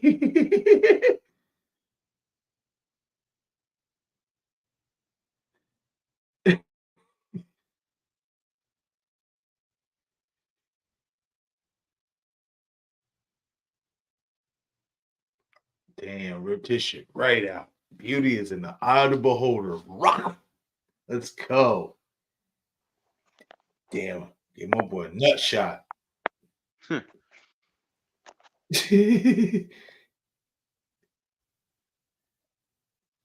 Motherfucker, we dance. He gets beat the hell up. He just fucks both of them up with the shillelagh. Oh,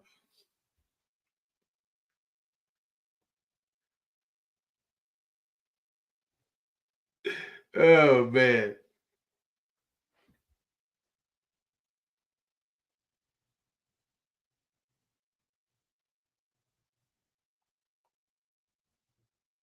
That is another aspect I love about him in his movies. He has the shillelagh with him Yeah, to use, like to beat people and shit. Like that.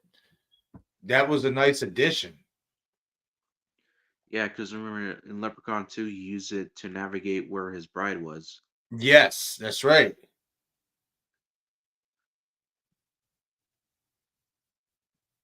It's a very handy tool for Leprechaun.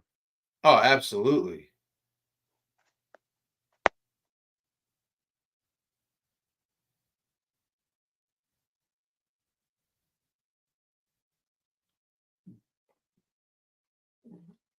Excuse me.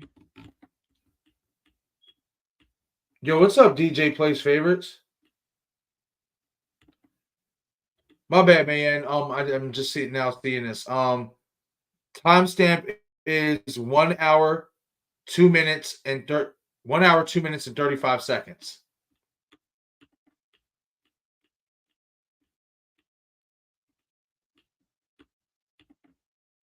So basically, an hour and 3 minutes, man.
This guy.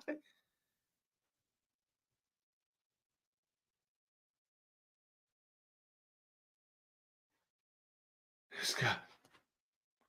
Shit. This fucking guy, yo. Oh, fucking Fazio, man.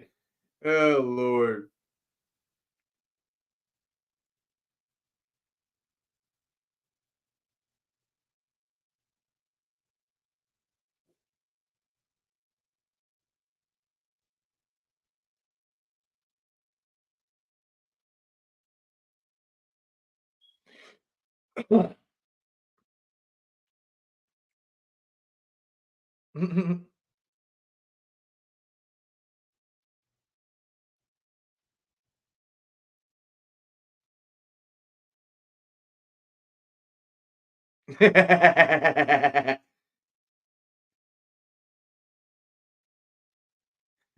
Big is good, but Jumbo is dear. I'll give you boobs that come out the ears, dude. Oh, it makes me wonder. I wonder if Warwick Davis comes up with like these catchphrases and these lines himself. That's an interesting question, honestly. I'm when I meet him in Texas, man, I might ask him that. Like, so a lot of those catchphrases, did you come up with that yourself, or was that written for you? Yeah, that's I a ain't good. gonna lie, I feel like it kind of was him though, because it just hearing him say it, it feels authentic. So, but I'm still gonna ask him that question. I would love to know the answer. Yeah. Hmm. He's just like Yeah.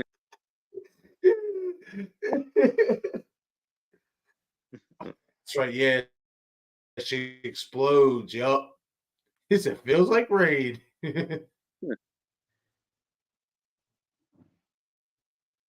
I wonder what all that stuff was like that was in that suit. Oh yeah, right. That would be a great question too. Yeah, like what all did they put in there to make it balloon up like that and blow up? So I'm saying, man, like a lot of this shit, it got some creative kills in this franchise, man. Oh yeah. Yeah, and the reason why they're creative is because the leprechaun can create a magical Yes, form. yes.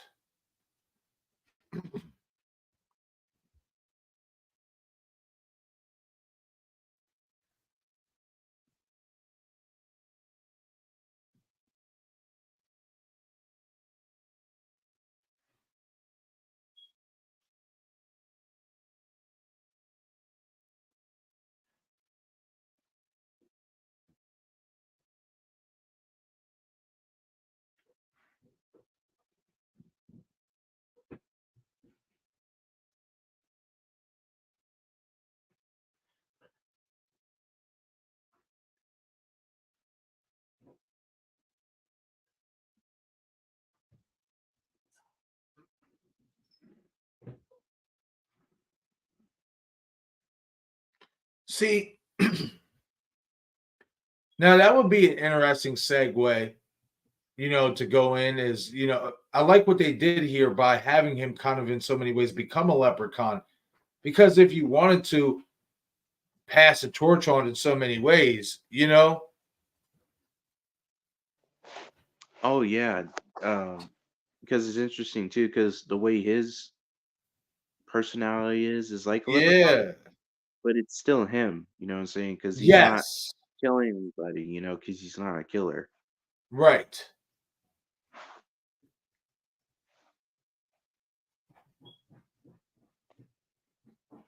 See, that's that was great storytelling for them to incorporate that, because that's something we didn't see before. We didn't see, any of our main characters or whatever get turned into a leprechaun while they're still human at the same time.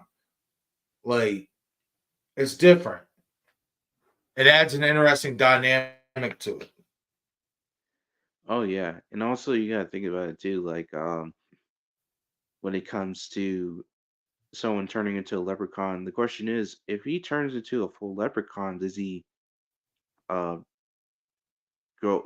Does he instead of being tall, does he become like a midget, like a leprechaun? Right, Well, right. that's Yeah.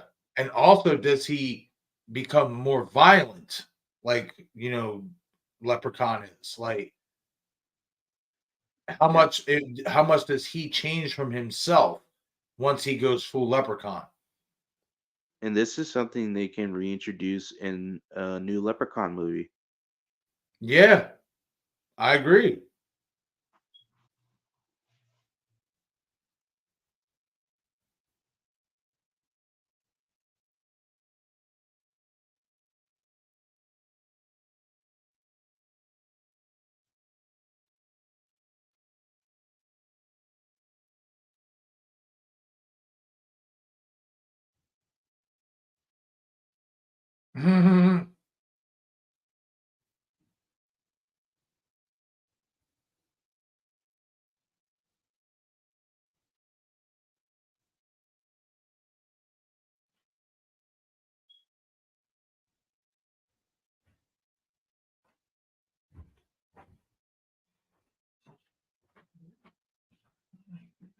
Yeah, slap shit. Yeah.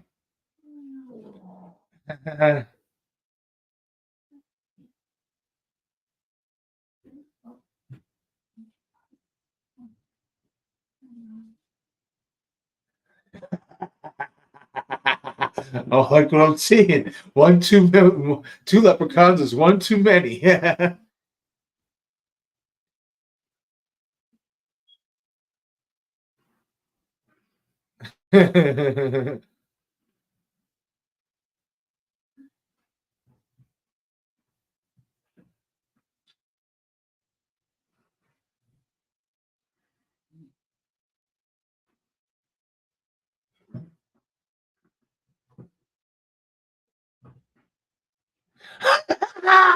So we're pulling this drink. I'll chop off his dick.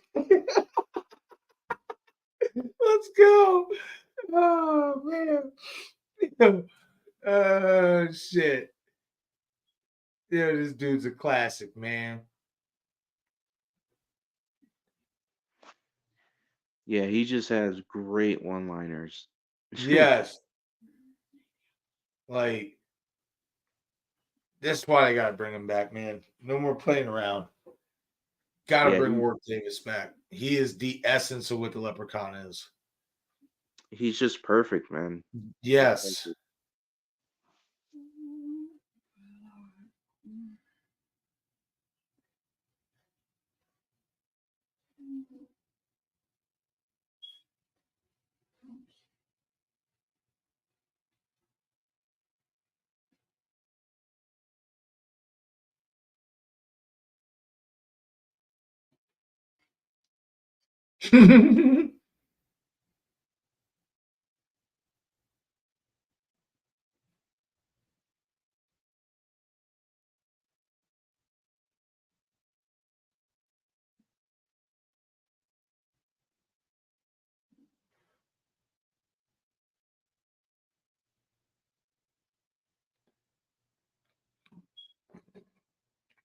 Excuse me.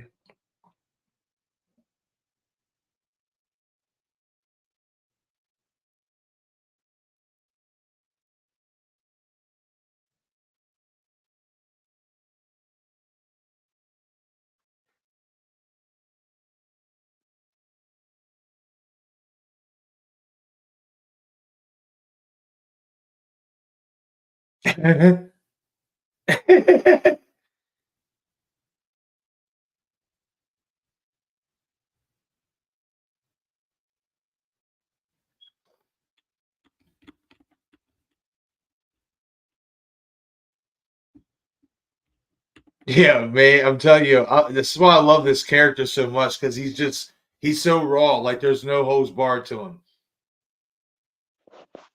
Yeah, no, he doesn't care, man. He's older than like every human on the planet, man. Yes, literally.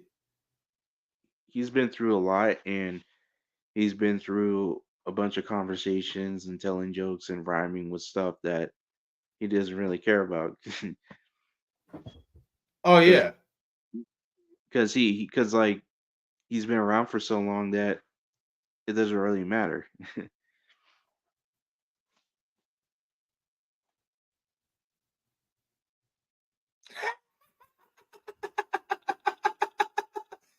Love it. Love how he rolls up in the pink scrubs. Man,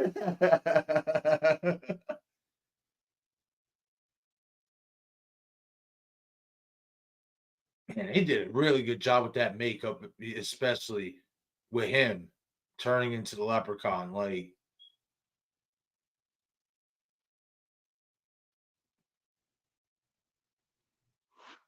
You gotta give credit where credit is due, you know. yeah, When it comes to that makeup. makeup and effects is really good.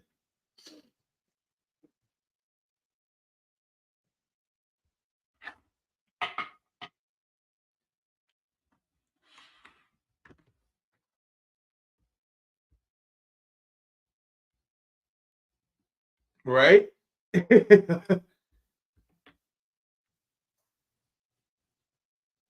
And that's a testament to work, Davis. You know what I mean? Just being open and willing to do whatever, it is to make the character the best it can be. Because he could easily say no to stuff like that, and he didn't. He ran with this character as far as he could run with it. And you can tell he loves it. He's Oh having hell yeah, fun. absolutely. Because when you see him in other stuff like Willow or like Lord of the Rings and stuff, for some reason, man, it just seems like he has more fun playing the leprechaun than some of Right. his other work.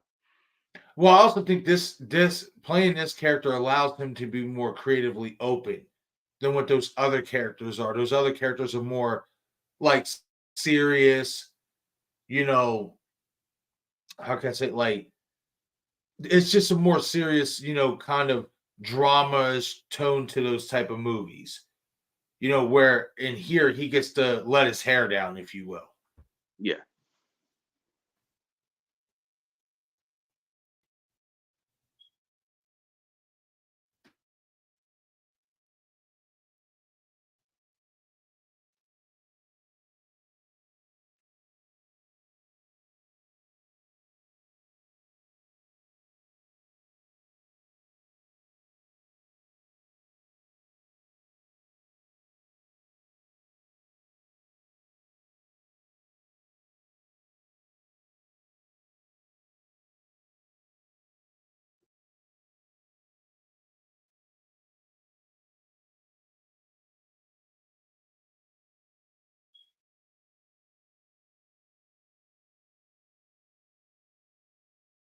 Damn.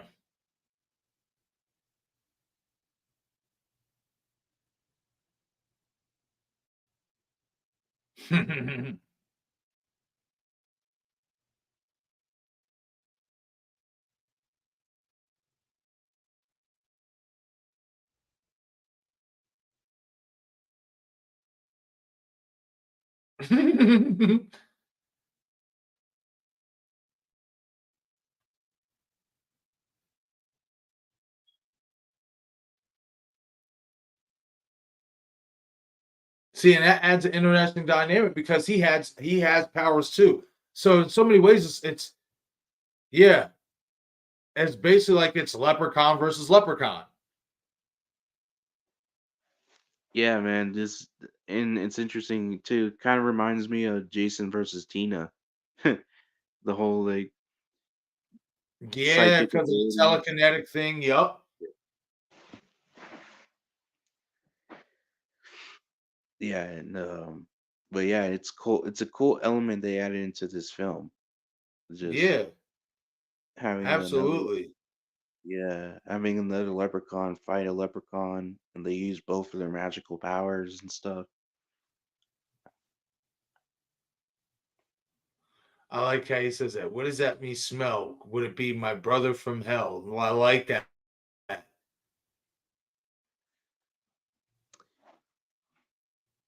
So does it? So when he said that, does this mean that leprechaun is from hell? I mean, maybe.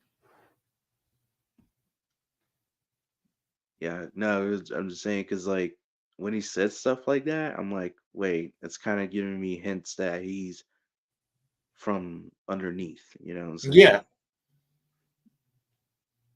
like basically, he's an entity, a demon that takes the shape of a leprechaun. Yeah.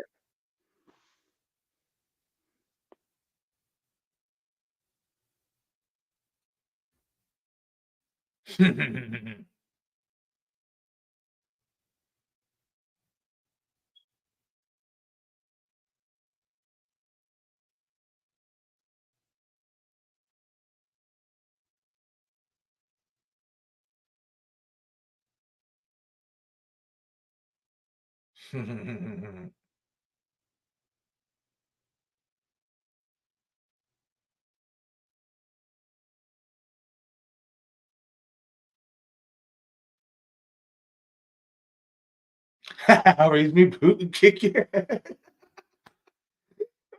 Yo, this dude, man, looks him off I'm fucking rolling away on the gurney. Yeah. Oh man. Oh man. See, man, they gotta do it. You gotta bring him back, man. Yeah, it's just pure comedy, man. And he knows it too. Like, Come like, on, like my boy just rolls away on the gurney. He's just like, "Fuck y'all." Like, he kind of and then pulled a fucking Chucky. Fazio. I'm digging Fazio's new jacket.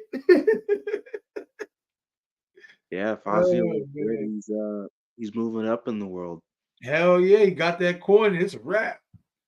I love how when he go before he makes the wish, he's like, like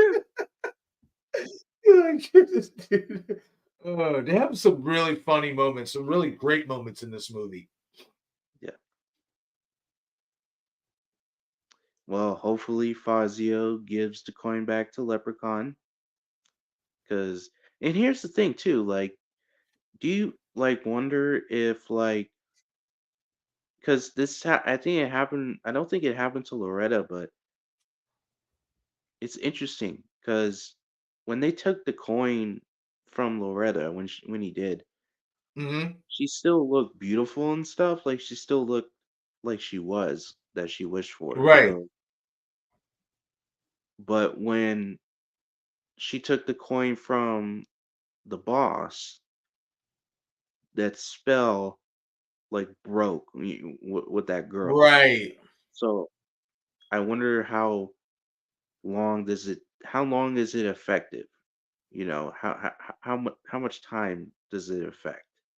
right. No, I could see where you're going with that. I think that's why they had the leprechaun show up, but that doesn't explain because, like you said, right after the coin left, Mitch, what's her name? She went back to normal. Yeah. So I mean, I wonder they probably could have or was going to do that for her, but probably thought it was just better what they did or whatnot because yeah, because I was about to say we're gonna find out here too once Fazio loses the coin, well, no, it's a wrap for Fazio. He about to get cut in half. I remember. Yeah, but I was about to say, like, we'll have to wait and see what happens with Fazio and the coin. No, that was I a just good catch, though, man. I didn't pay attention to that. That was a good catch. yeah, no, I was just rewatching it and I noticed that because and I let it slide because it's a goofy movie. It's not really a big deal, but Right. I it's just something that catches my eye, I'm like, "Oh, okay, well, they could I like to see them play around with that a little more, you know what I'm saying? Like, Right. I think it would be interesting."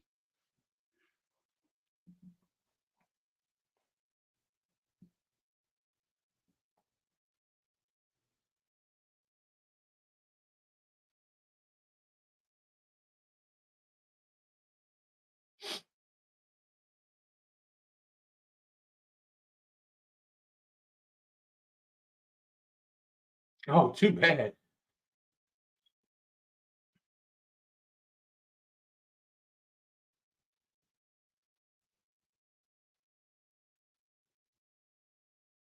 Mhm.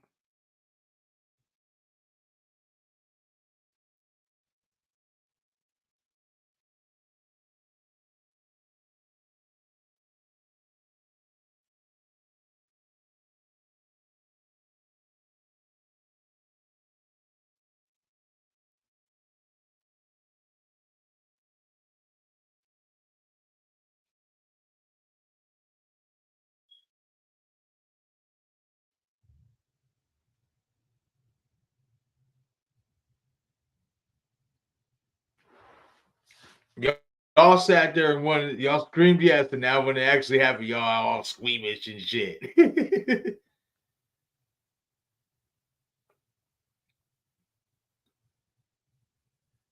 Mm.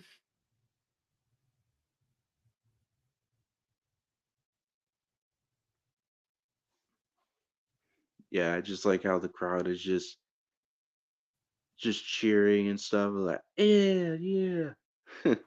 Yeah, right.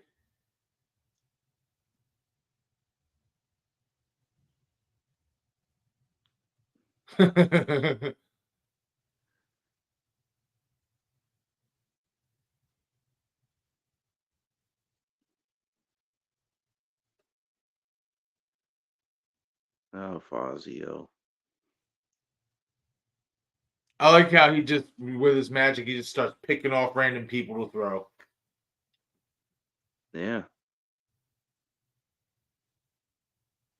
I do like the whole, like, ta-da, like, after he opens the box Hmm. and, like, Fazio's guts spill out, and then he turns to the crowd, he's like, "Ta-da." See, that's another interesting dynamic they could play off in a future film too. The brothers aspect.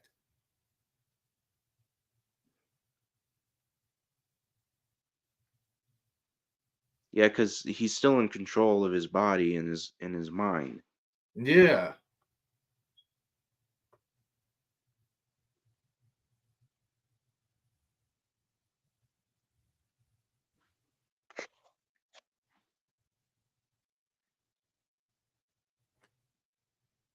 You as hell all the way through.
I like how they did that kill for the Leprechaun too.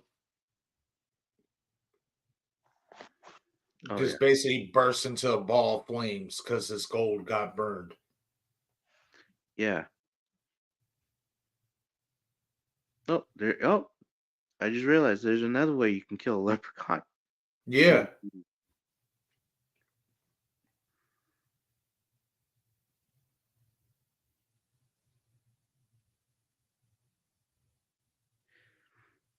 But that was a good try on Lep for trying to get him to the dark side. Oh Just yeah. a lot of gold. Excuse me. They definitely did play into that. They definitely did, and I like what they did with that whole two leprechauns aspect. I think going back and rewatching this movie, that was a really fun and exciting direction that they went in. It was different. I think a lot of people going into this movie probably would have never even thought that. They thought it was probably just going to be a typical leprechaun. Somebody took his gold, this and this and that. This was a little bit of a different dynamic this time around. And it's not just people. It's not just people taking his gold. Like it's the one gold coin that people take Yes, it's from. always the one. It's just Yeah, always one. it's the only It's one that. always the one. Wow, And man, I'm glad we watched this over again, man. This was a banger. I don't care what anybody says. Like this, so far outside of the original, this one right here is probably my favorite. Now, of course, we're gonna finish 4. We're gonna go to the hood, back to the hood. Well, we're gonna go to space first with 4. Then we're gonna go to the hood, back to the hood. Then we go to the beginning, the origins, and then the return and stuff. But from what I can remember out of all those films, even the Back to the Hood ones and the In the Hood ones, just right now, maybe when I go back and rewatch them, I'll feel different. But right now, part 3 is the best sequel. yeah, Like this was badass. This was tight. They had a lot of great fun kills. It was funny as hell. You had great characters. Like this was like this was especially in terms of characters. And this ain't the shit on part 2. Thought the actors were okay, but these characters in here were a lot better in my opinion. I felt like they really all played into the aspect of Sin City. yeah, All of them had their greed for something. Fazio wanted to be the best magician in the world. Loretta wanted to be young again. Mitch wanted the ladies. There's a greed for something. And the setting of Las Vegas, bringing a leprechaun there and incorporating all those elements, this movie really, it's a lot better than what I even remembered it to be. I really had a fun time tonight watching this movie and revisiting it. yeah. I agree, man. Watching it, again, it's really refresher because it's more funny this time for me for some reason. You know, I don't know. It's been a while since I watched it, but it was funny. There was a lot of humor in it when it comes to the rhymes and the jokes and Yes. the slapstick. Just elements in there. Like just a lot of laughs. And a lot of Hell fun. yeah. And that's And what I all love. the characters are funny. They all had a great, sense of humor to them. Yeah, they all had a sense of humor. You actually like these characters. Yeah. Like, That's what like I'm saying. Like, even Fazio, that's my boy, man. Like, come on. My man's about to make a wish. And before he makes the wish, my boy's got to strike the pose. Like, I love it. Like, it's hilarious. It's fun. It's so damn goofy, but you got to love it. yeah, man. Man. And of course, the kills, like I said, the kills underrated. Like, man, a lot of creative kills. The whole fucking blow Loretta up, give her the lifeboat suction, basically, in so many ways, or the implants, the enhancements. That was cool ass kill. Cutting Fazio in half in front of the entire audience, bro. That was gnarly. Yeah, it was Loved it. interesting too because it was like And then that It's first, what, 20, 25 minutes with the pawn shop owner? yeah, Yeah, this was a lot of yeah. fun. Also, you This gotta was remember definitely too, a like lot of fun. I think it's I think it's the only like weapon Leprechaun uses, like the chainsaw. I think Right, because like it's because usually he uses his magic or his hands and stuff like that to like kill people, but this right. is like one of the rare instances where he uses a weapon like a chainsaw to kill somebody or That's a cut very good people. point. That's a very good point. Yeah, Fazio set him up for that one perfectly. He gave him an alley oop on that one. Man, this was a lot of fun. Like, I'm gonna have to rewatch this again, like by myself, like my spare time, just hang out. You know what I mean? Make it a movie night and rewatch this again. This was a lot of fun. Leprechaun in Vegas. It kind of makes me want every single film to be in Vegas. It just fits the character too perfectly. I mean, yeah, I mean, you can see like I don't know who else you would put in there, like maybe Chucky, maybe. I mean, that's not impossible. I mean, come on, Chucky's in the fucking White House right now. Yeah, If he's making it to the White House, you can easily put Chucky in Vegas. Easily. yeah, Man, I really wish that would happen, but I don't think they're ever going to do it. Especially, I mean, as long as Brad Dorff's alive, I don't know they're going to do it because he's got a good 23 years on work. He's about 23 years older than Mark. So, man, we don't know though. We'll see. Maybe within the next couple years, maybe once Leprechaun the reboot, if it does well and if they do bring Warwick back, we already know the Chucky TV series does well. They're looking to do another Chucky movie. And it's not like, I mean, work obviously, because that's who he is in real life. He's really, a small person and stuff. But it's not like Brad Dorff has to do anything in terms of Chucky physically. He just has to do the voice. yeah. All the physical stuff is animatronics and Yeah, CG. animatronic and puppeteers and stuff like that. So, like, yeah, they can make it work. Let's get it done within the next 5 years. I would love for that to happen, man. Listen, and if they don't think people will go out to see it, they're crazy. People will love to see these two horror icons be put together in a versus battle because not only do we know it's going to be some great kills, some campy, cheesy moments, but for the most part, we're going to have a hell of a lot of fun with that. It is going to be so damn funny between Chucky's one-liners and Leprechaun's one-liners, and Chucky's the vulgarness with him, like that's just a dream matchup in my opinion. You got to do it.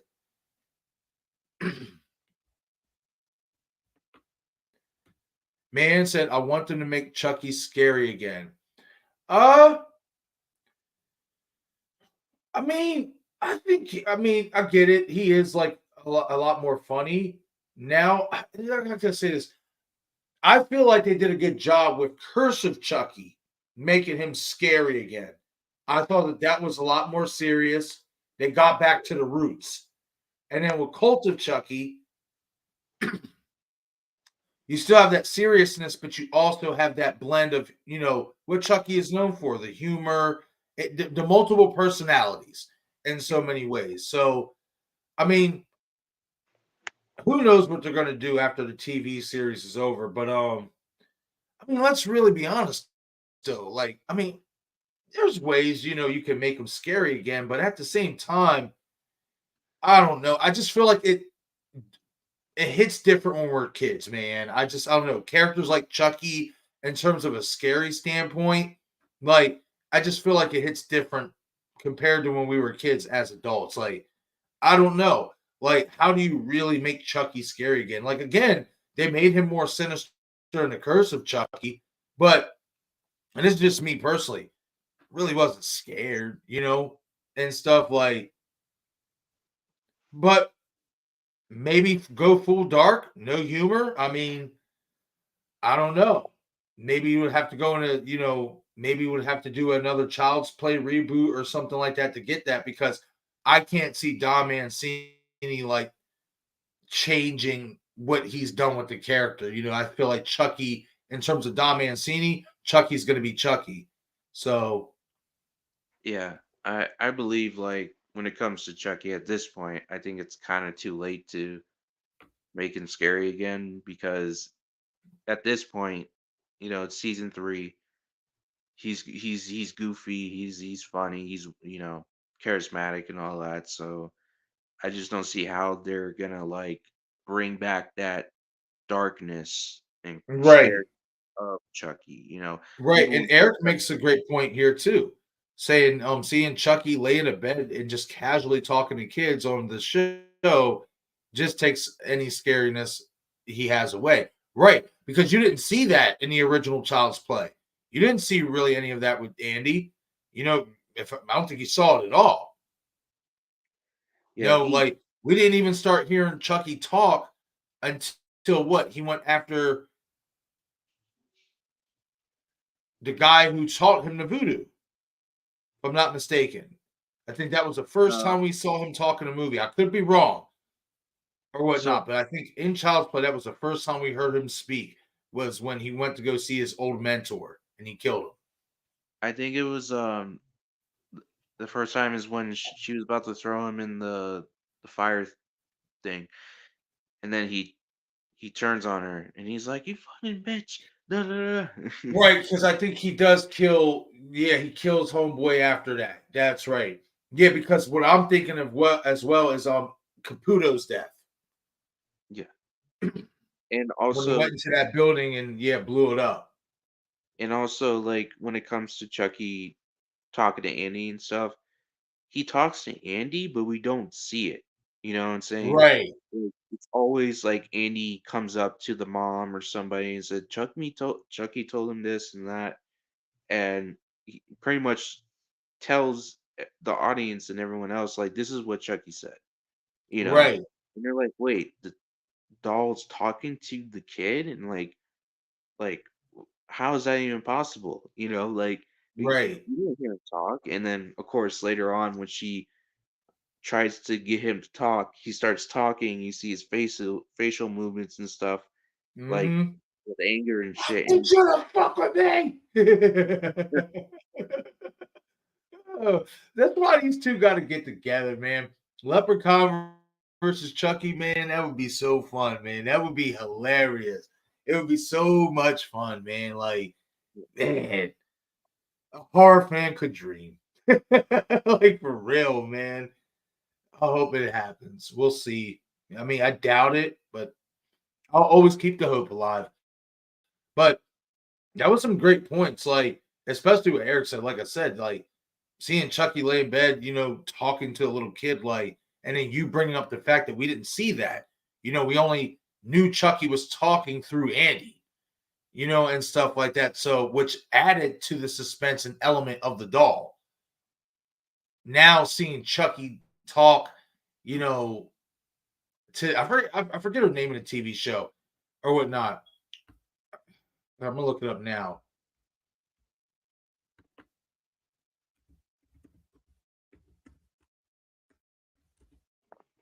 but yeah, man, shoot, I'm excited though for some more like Leprechaun and Chucky, and of course with that Scream news, man.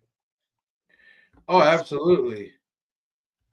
Hold on real out. quick. Let me Yeah, what where is she at?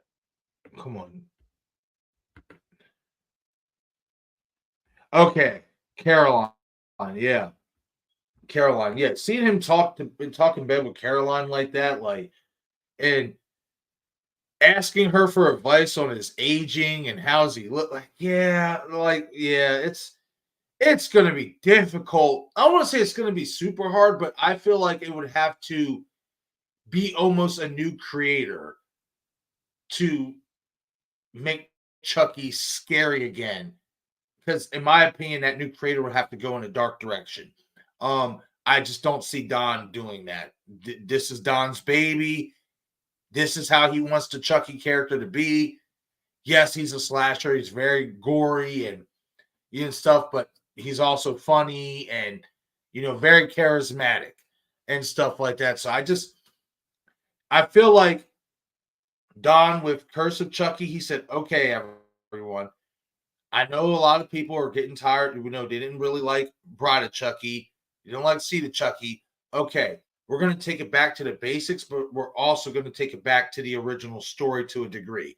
We're going to give you guys some backstory. And then from here, that's it. Like, the rest is all me. I'm taking this character and everything else in a direction that I want to take it in. But I will give you, the fans, this movie in Curse of Chucky that takes it back to the basics just this one last time. And that's what we got, because Curse of Chucky was dark, man. Like, you barely got any joking in Curse of Chucky.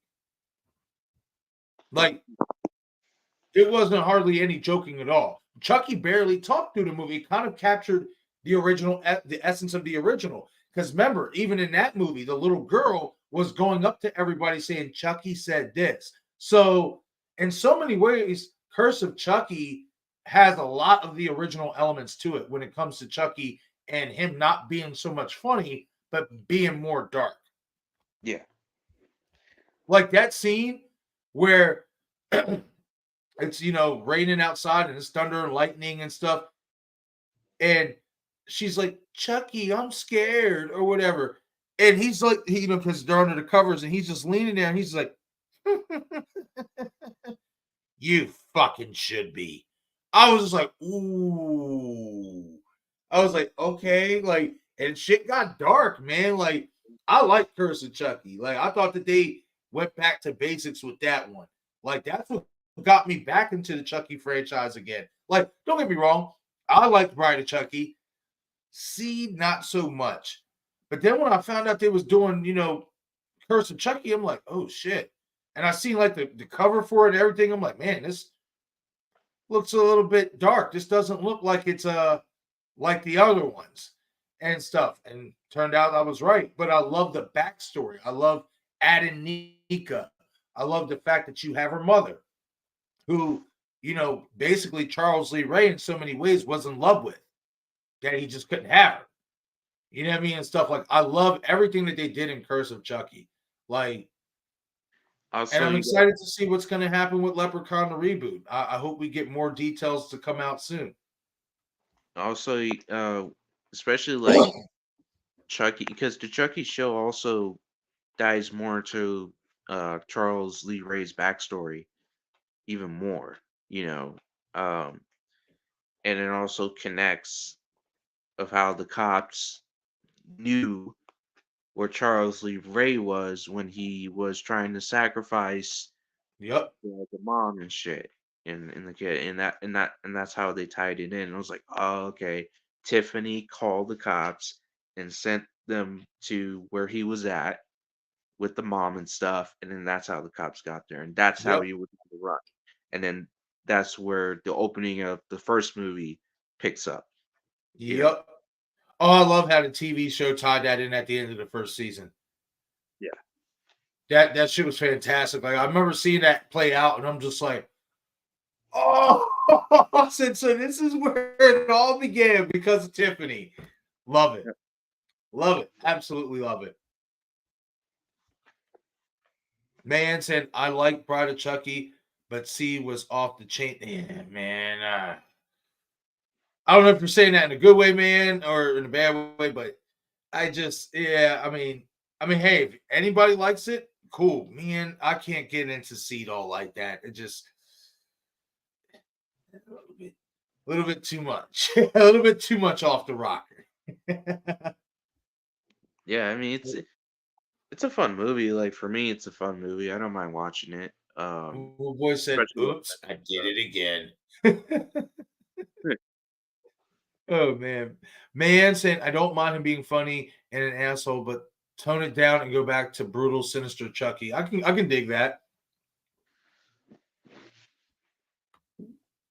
Excuse me. What, have you watched the TV show at all, man? Because it gets brutal. He gets real brutal. Like, especially in the first 2 seasons. It gets And even speaking worse. of which, that's another thing. Once I'm done with the Leprechaun, with March Massacre and covering all the Leprechaun movies, I'm actually going to be doing like a couple marathons, like leading into the next 4 episodes of season 3 to Chucky the TV series. Because for those who haven't watched it, and would like to get caught up, I figured, you know what, why not do a marathon, like maybe 1 week, just a full week, just maybe for like 3-4 hours straight, cover like however many episodes that can cover and stuff, and just layer it out by the days leading into April 10th when we get that new episode from the 3rd season. But basically try to finish up the first 2 seasons as well as the first 4 episodes of the 3rd season by then. I think it can be done. I do. I'm confident in it. Also, like I'm thinking this season's the last season, probably. I don't know. Yeah, a lot of people have that on their minds. I think also a reason why too is I think because the TV show is so successful, fans want to see Chucky back on the big screen. So we'll have to wait and see. The ending of the TV show should definitely give us at least a clue as to what direction we're going in with Chucky after those episodes air. I hope so. I mean, don't get me wrong, I'm down for another season, but at the same time, I kind of do want to see Chucky back on a big screen myself. Yeah. I don't know, man. I was hoping that they can somehow connect the Child's Play remake to Chucky, but the main character is his name is Andy, Yeah. so I don't know how they're gonna do that if they do, but probably not. Yeah. I mean, hey, I know some liked it, like the newer Child's Play, I couldn't get down with it. I just couldn't, you know, AI Chucky just ain't for me. To me, it just took away the element of what made the character special. But at the same time, it was a reboot slash remake and stuff, and you got to try to get different somehow. So I respect them trying to get different. It just didn't work for me, but I'm glad other people liked it. I'm glad other people found some enjoyment in it. Yeah, yeah, Seed was too much, man. It really was. I mean, and saying I have seen the show, but I mean, when they make a movie, yeah, I agree. When they make another movie, yeah, let's get back to a little bit more darkness. I agree. That's like what I was saying about Curse of Chucky. They did a good job getting back to the basics, and let's hope for the next movie they kind of do the same as well. Go back to the basics, make it a little bit more dark. You can still have your funny elements to it and your funny moments, but you can have it contained. And that to me is that's what Curse did so well is you had your little bit of funny moments, but it was contained and it was more focused on the story and making Chucky more, sinister and fearsome again. Oh yeah. DJ Plays Favor says after the first Chucky movie for myself, it all went downhill. Hey, I mean, yeah, I mean that's I feel like both Chucky and Leprechaun has that dynamic to them, and that's why I personally would love to see them match up. Is because after the first movie, there are a lot of fans who feel like it's like okay, the first movie was great, but then after that, it goes downhill. Me personally, I love the first 4 movies of Chucky. Obviously Child's Play 1, Child's Play 2, Child's Play 3. Feel like Child's Play 3 is severely underrated. Taking place at the military's base, or at the boot camp, wherever you call it. And then we of course get Tiffany Valentine and Bride of Chucky. Seed, not so much. Curse, really liked Curse. Cult was okay. It was different, but it was still okay. For the most part, for me, I really enjoy, both of these franchises, Chucky and Leprechaun and stuff. But hey, there's going to be some of those movies that ain't for you. See, the Chucky ain't for me. Just like, obviously, after the first movie, none of the other Chucky movies are, are DJ's flavor. So I understand that and I respect that. Man saying 2 and 3 are awesome for me, DJ. Yeah, Child's Play 2 and 3. Yeah. You've been very naughty, Miss Kettlewell. I love it. And then he's just walking to her and he's just like, just walking up to her with that fucking snarl on his fucking face. Like, I'm just like, yo, this dude's a nut. Love it. Love it, love it, love it, love it, love it. And what would he say? Eat dirt, Tommy. Like, yo, this fucking guy. Eat dirt, Tommy. Oh, man. I'm terrible. I'm so bad. I shouldn't fucking laugh at that, but I can't help it. Man says 3 was my first horror movie. Nice. Scared me to death. Child's Play 3 is so underrated, man. I love that movie. Like, it's so good in my opinion. Like, I love the whole boot camp feel, following Andy to military school or whatever the fuck you call it and stuff.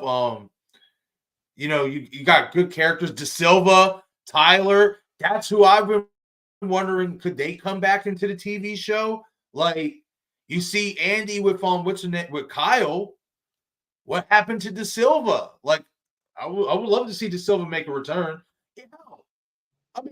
Even if it's for one episode, what about Katherine Heigl's character and the boyfriend, Nick Stahl? That was his name, the actor's name, if I'm not mistaken. But like even bring them back. I'd be cool with that. Like, but I definitely would be cool for De Silva and Tyler to come back. Yeah, I think like when it comes to like, if you think about it, actually, when it comes to like Chucky's like new, like not new, but like Chucky's like unveiling power to like possess multiple dolls and humans at once and stuff. Right. What if he already did that with Tyler? Because if he's able to transfer his soul, not just one soul, but multiple of his souls into different bodies, maybe he can transfer some of his soul into Tyler during Child's Play 3. So Tyler is I'm going a little off. I'm going a little far with it. But for me, I don't think it's out of the realm of possibility. You know what I'm saying? For like, So what you're saying is you think that part of Chucky, is in Tyler. yeah, I don't think so. I mean, I feel like in order for the magic to work, they have to be complete lag. I hit a lag real quick. Sorry. Give me a second. All right, now we're back up in business. It kind of lagged for a second. Just judging by what we've seen in the franchise, I just feel like they're not going to only have somebody be halfway transformed. If they're going to transform somebody, they're going to transform them.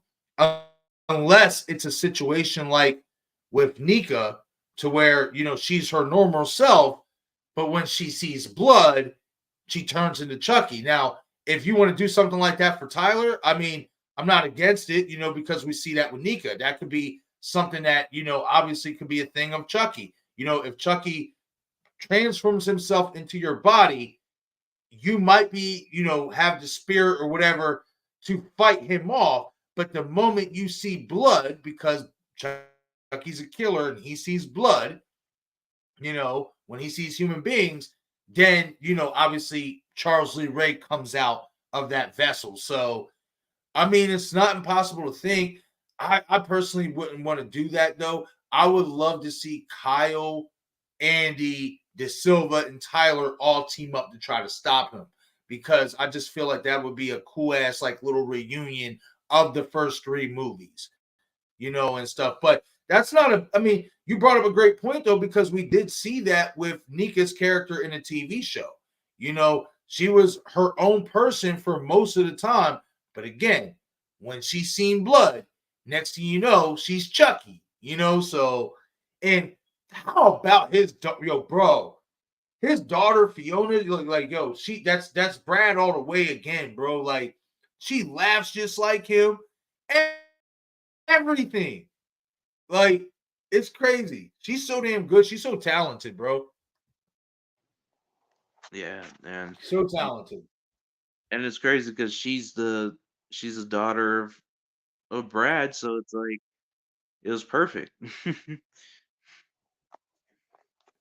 DJ says, I think since it deals with puppetry, it takes away from the actor's point of view. I can understand that. I mean, I can, but at the same time, we have so many of that. That's why I think Chucky and Leprechaun in our way. Well, Chucky is, Leprechaun, he's not animatronic.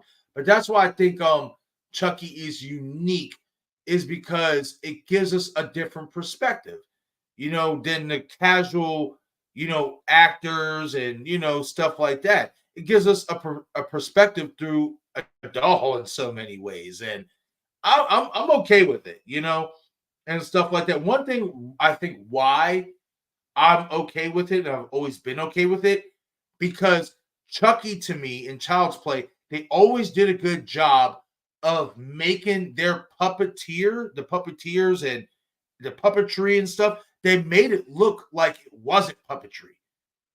It really made it look like it was a doll that was just battery operated running around. And then the facial expressions, everything. Like, I think Yeah, that's a high point for Child's Play. Like, it gave us something different, but hey, that shit's not for everybody, and I understand that.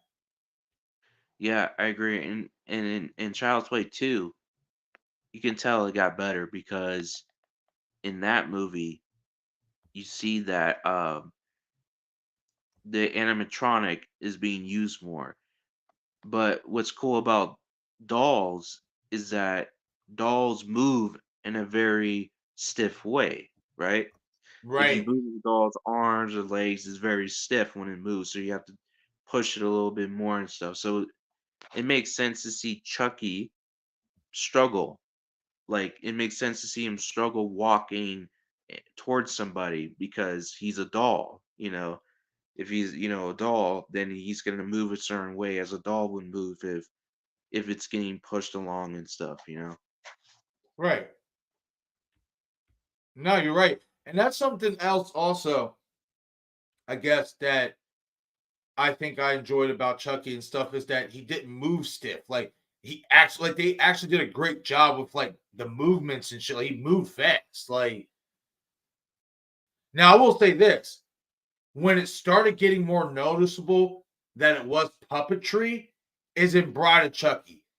And point and example is in the back of the van with John Ritter when he pops out of the back, and Tiffany's screaming at Chucky to kill him, and Chucky pulls out the knife and he starts like running towards him, and he's like, but the way he's running towards him, it's not only like it looks like he's like sidewalking, but you can tell you can just tell it's puppetry in that moment.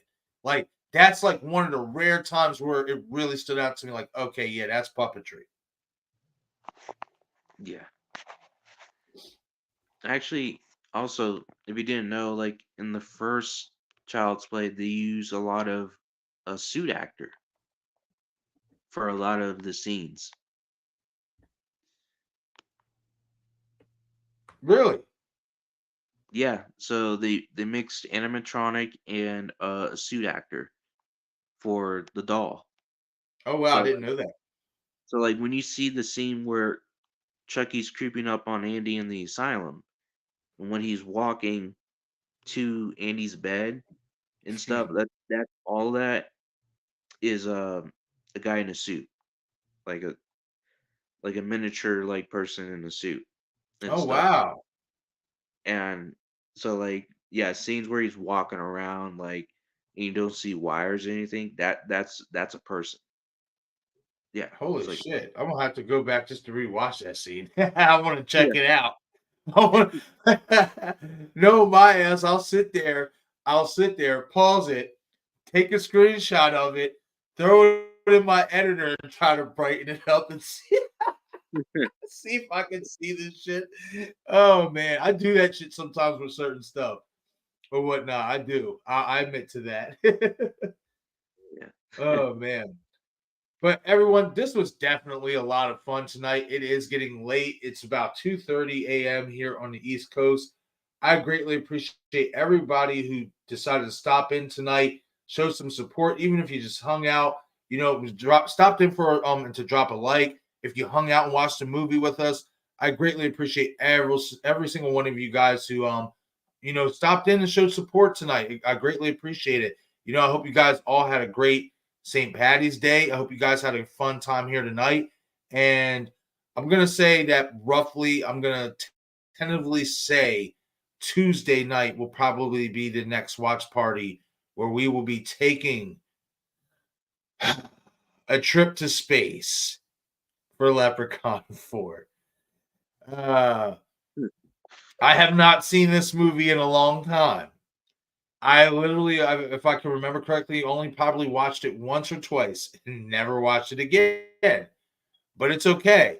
Now that I'm an adult, I'm really interested to see how I feel about it. And I'm just trying to have a good time with it. And I hope you guys will all join me for that as well. And enjoy some more Leprechaun for the rest of the month of March until we head into April. Absolutely, man. Can't wait, bro. And I greatly appreciate you hanging out with me tonight, Dom, man, and just busting it up, watching some Leprechaun, talking a little bit of Chucky alongside of it. Like, this was definitely a fun time, man. And like I said, Leprechaun 3, this was a really fun sequel. And I think right now, up until we finish, and then I'll have a final verdict. But as of right now, outside of the original, this might be my favorite Leprechaun movie. This was so much fun. Yeah, so far out of like the first three, this is definitely like uh probably number one. Like, Hey, I wouldn't be mad at you if you put that number one. It's a lot more fun. It has a lot more fun elements to this one than the original.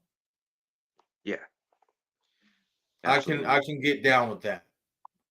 I just like my original a little bit more just because there's so many classic iconic moments. Like, I will never get over the yellow truck scene when he's driving on the fucking main road and gets pulled over. Love it. Absolutely love it. All right, everybody. I am gonna call it a night. I am gonna shut down the stream. As you guys can probably tell, I am getting a little tired, starting to stumble over my words a little bit. You guys know how that happens and stuff. But like I said, stay tuned tomorrow. I will have more content out. I have a Halloween video that I will be posting. I will have a Leprechaun video that I will be posting talking about the reboot, the podcast as well. Like I said, I'm switching to a recorded format. So just keep your eyes peeled for that. And just make sure you got your notifications turned on so you guys can get all the latest content updates. And again, tentatively, I'm going to say roughly Tuesday night, probably around 9 and 10:30, I'll schedule the next watch party for Leprechaun 4 in space. Dom, you want to plug anything before we get out of here, buddy? Sure, yeah. I have a YouTube channel. I'm actually multi-streaming. Not multi-streaming. I'm actually streaming on this YouTube as well. Yeah, I It's saw. Yeah, I saw Dominic that. Sink. Yeah, and it's on my YouTube channel, Dominic Sinclair, and right there I post a bunch like horror content. I'm gonna be doing more live streams when it comes to stuff like this, like or whether it's me, Marcus, Destin, Craven, like hopping on and we're talking about some horror stuff, uh, like All right. if we just talk about stuff like that on my channel and stuff. So when we have great conversations. So if you want to see stuff like that, definitely check my channel out for sure. It's Dominic Sinclair. Yeah, absolutely. You guys definitely head over to Dom's channel if you haven't already. And this also goes for new viewers and people who come across this stream on a replay. If you haven't done so already, obviously shoot this stream a like. If you are new to this channel, subscribe to I Shot Him Six Times YouTube horror movie channel, but also head over to Dominic St. Clair's Studios channel. Shoot the like button on his stream. He is actually dual streaming our entire live stream that we did tonight. He's dual streaming it on his channel as well. So you shoot his stream a like and also subscribe and shoot that notification bell so you get all the latest content updates to his channel as well. But guys, this was definitely a lot of fun. Dom, I'm going to see you backstage, my man. Everybody, get some rest. I will catch you guys later. Thank you guys for watching I Shot Him Six Times YouTube horror movie channel. Enjoy the rest of your night, everybody. You are now watching I Shot Him Six Times YouTube horror movie channel. I shot him 6 times.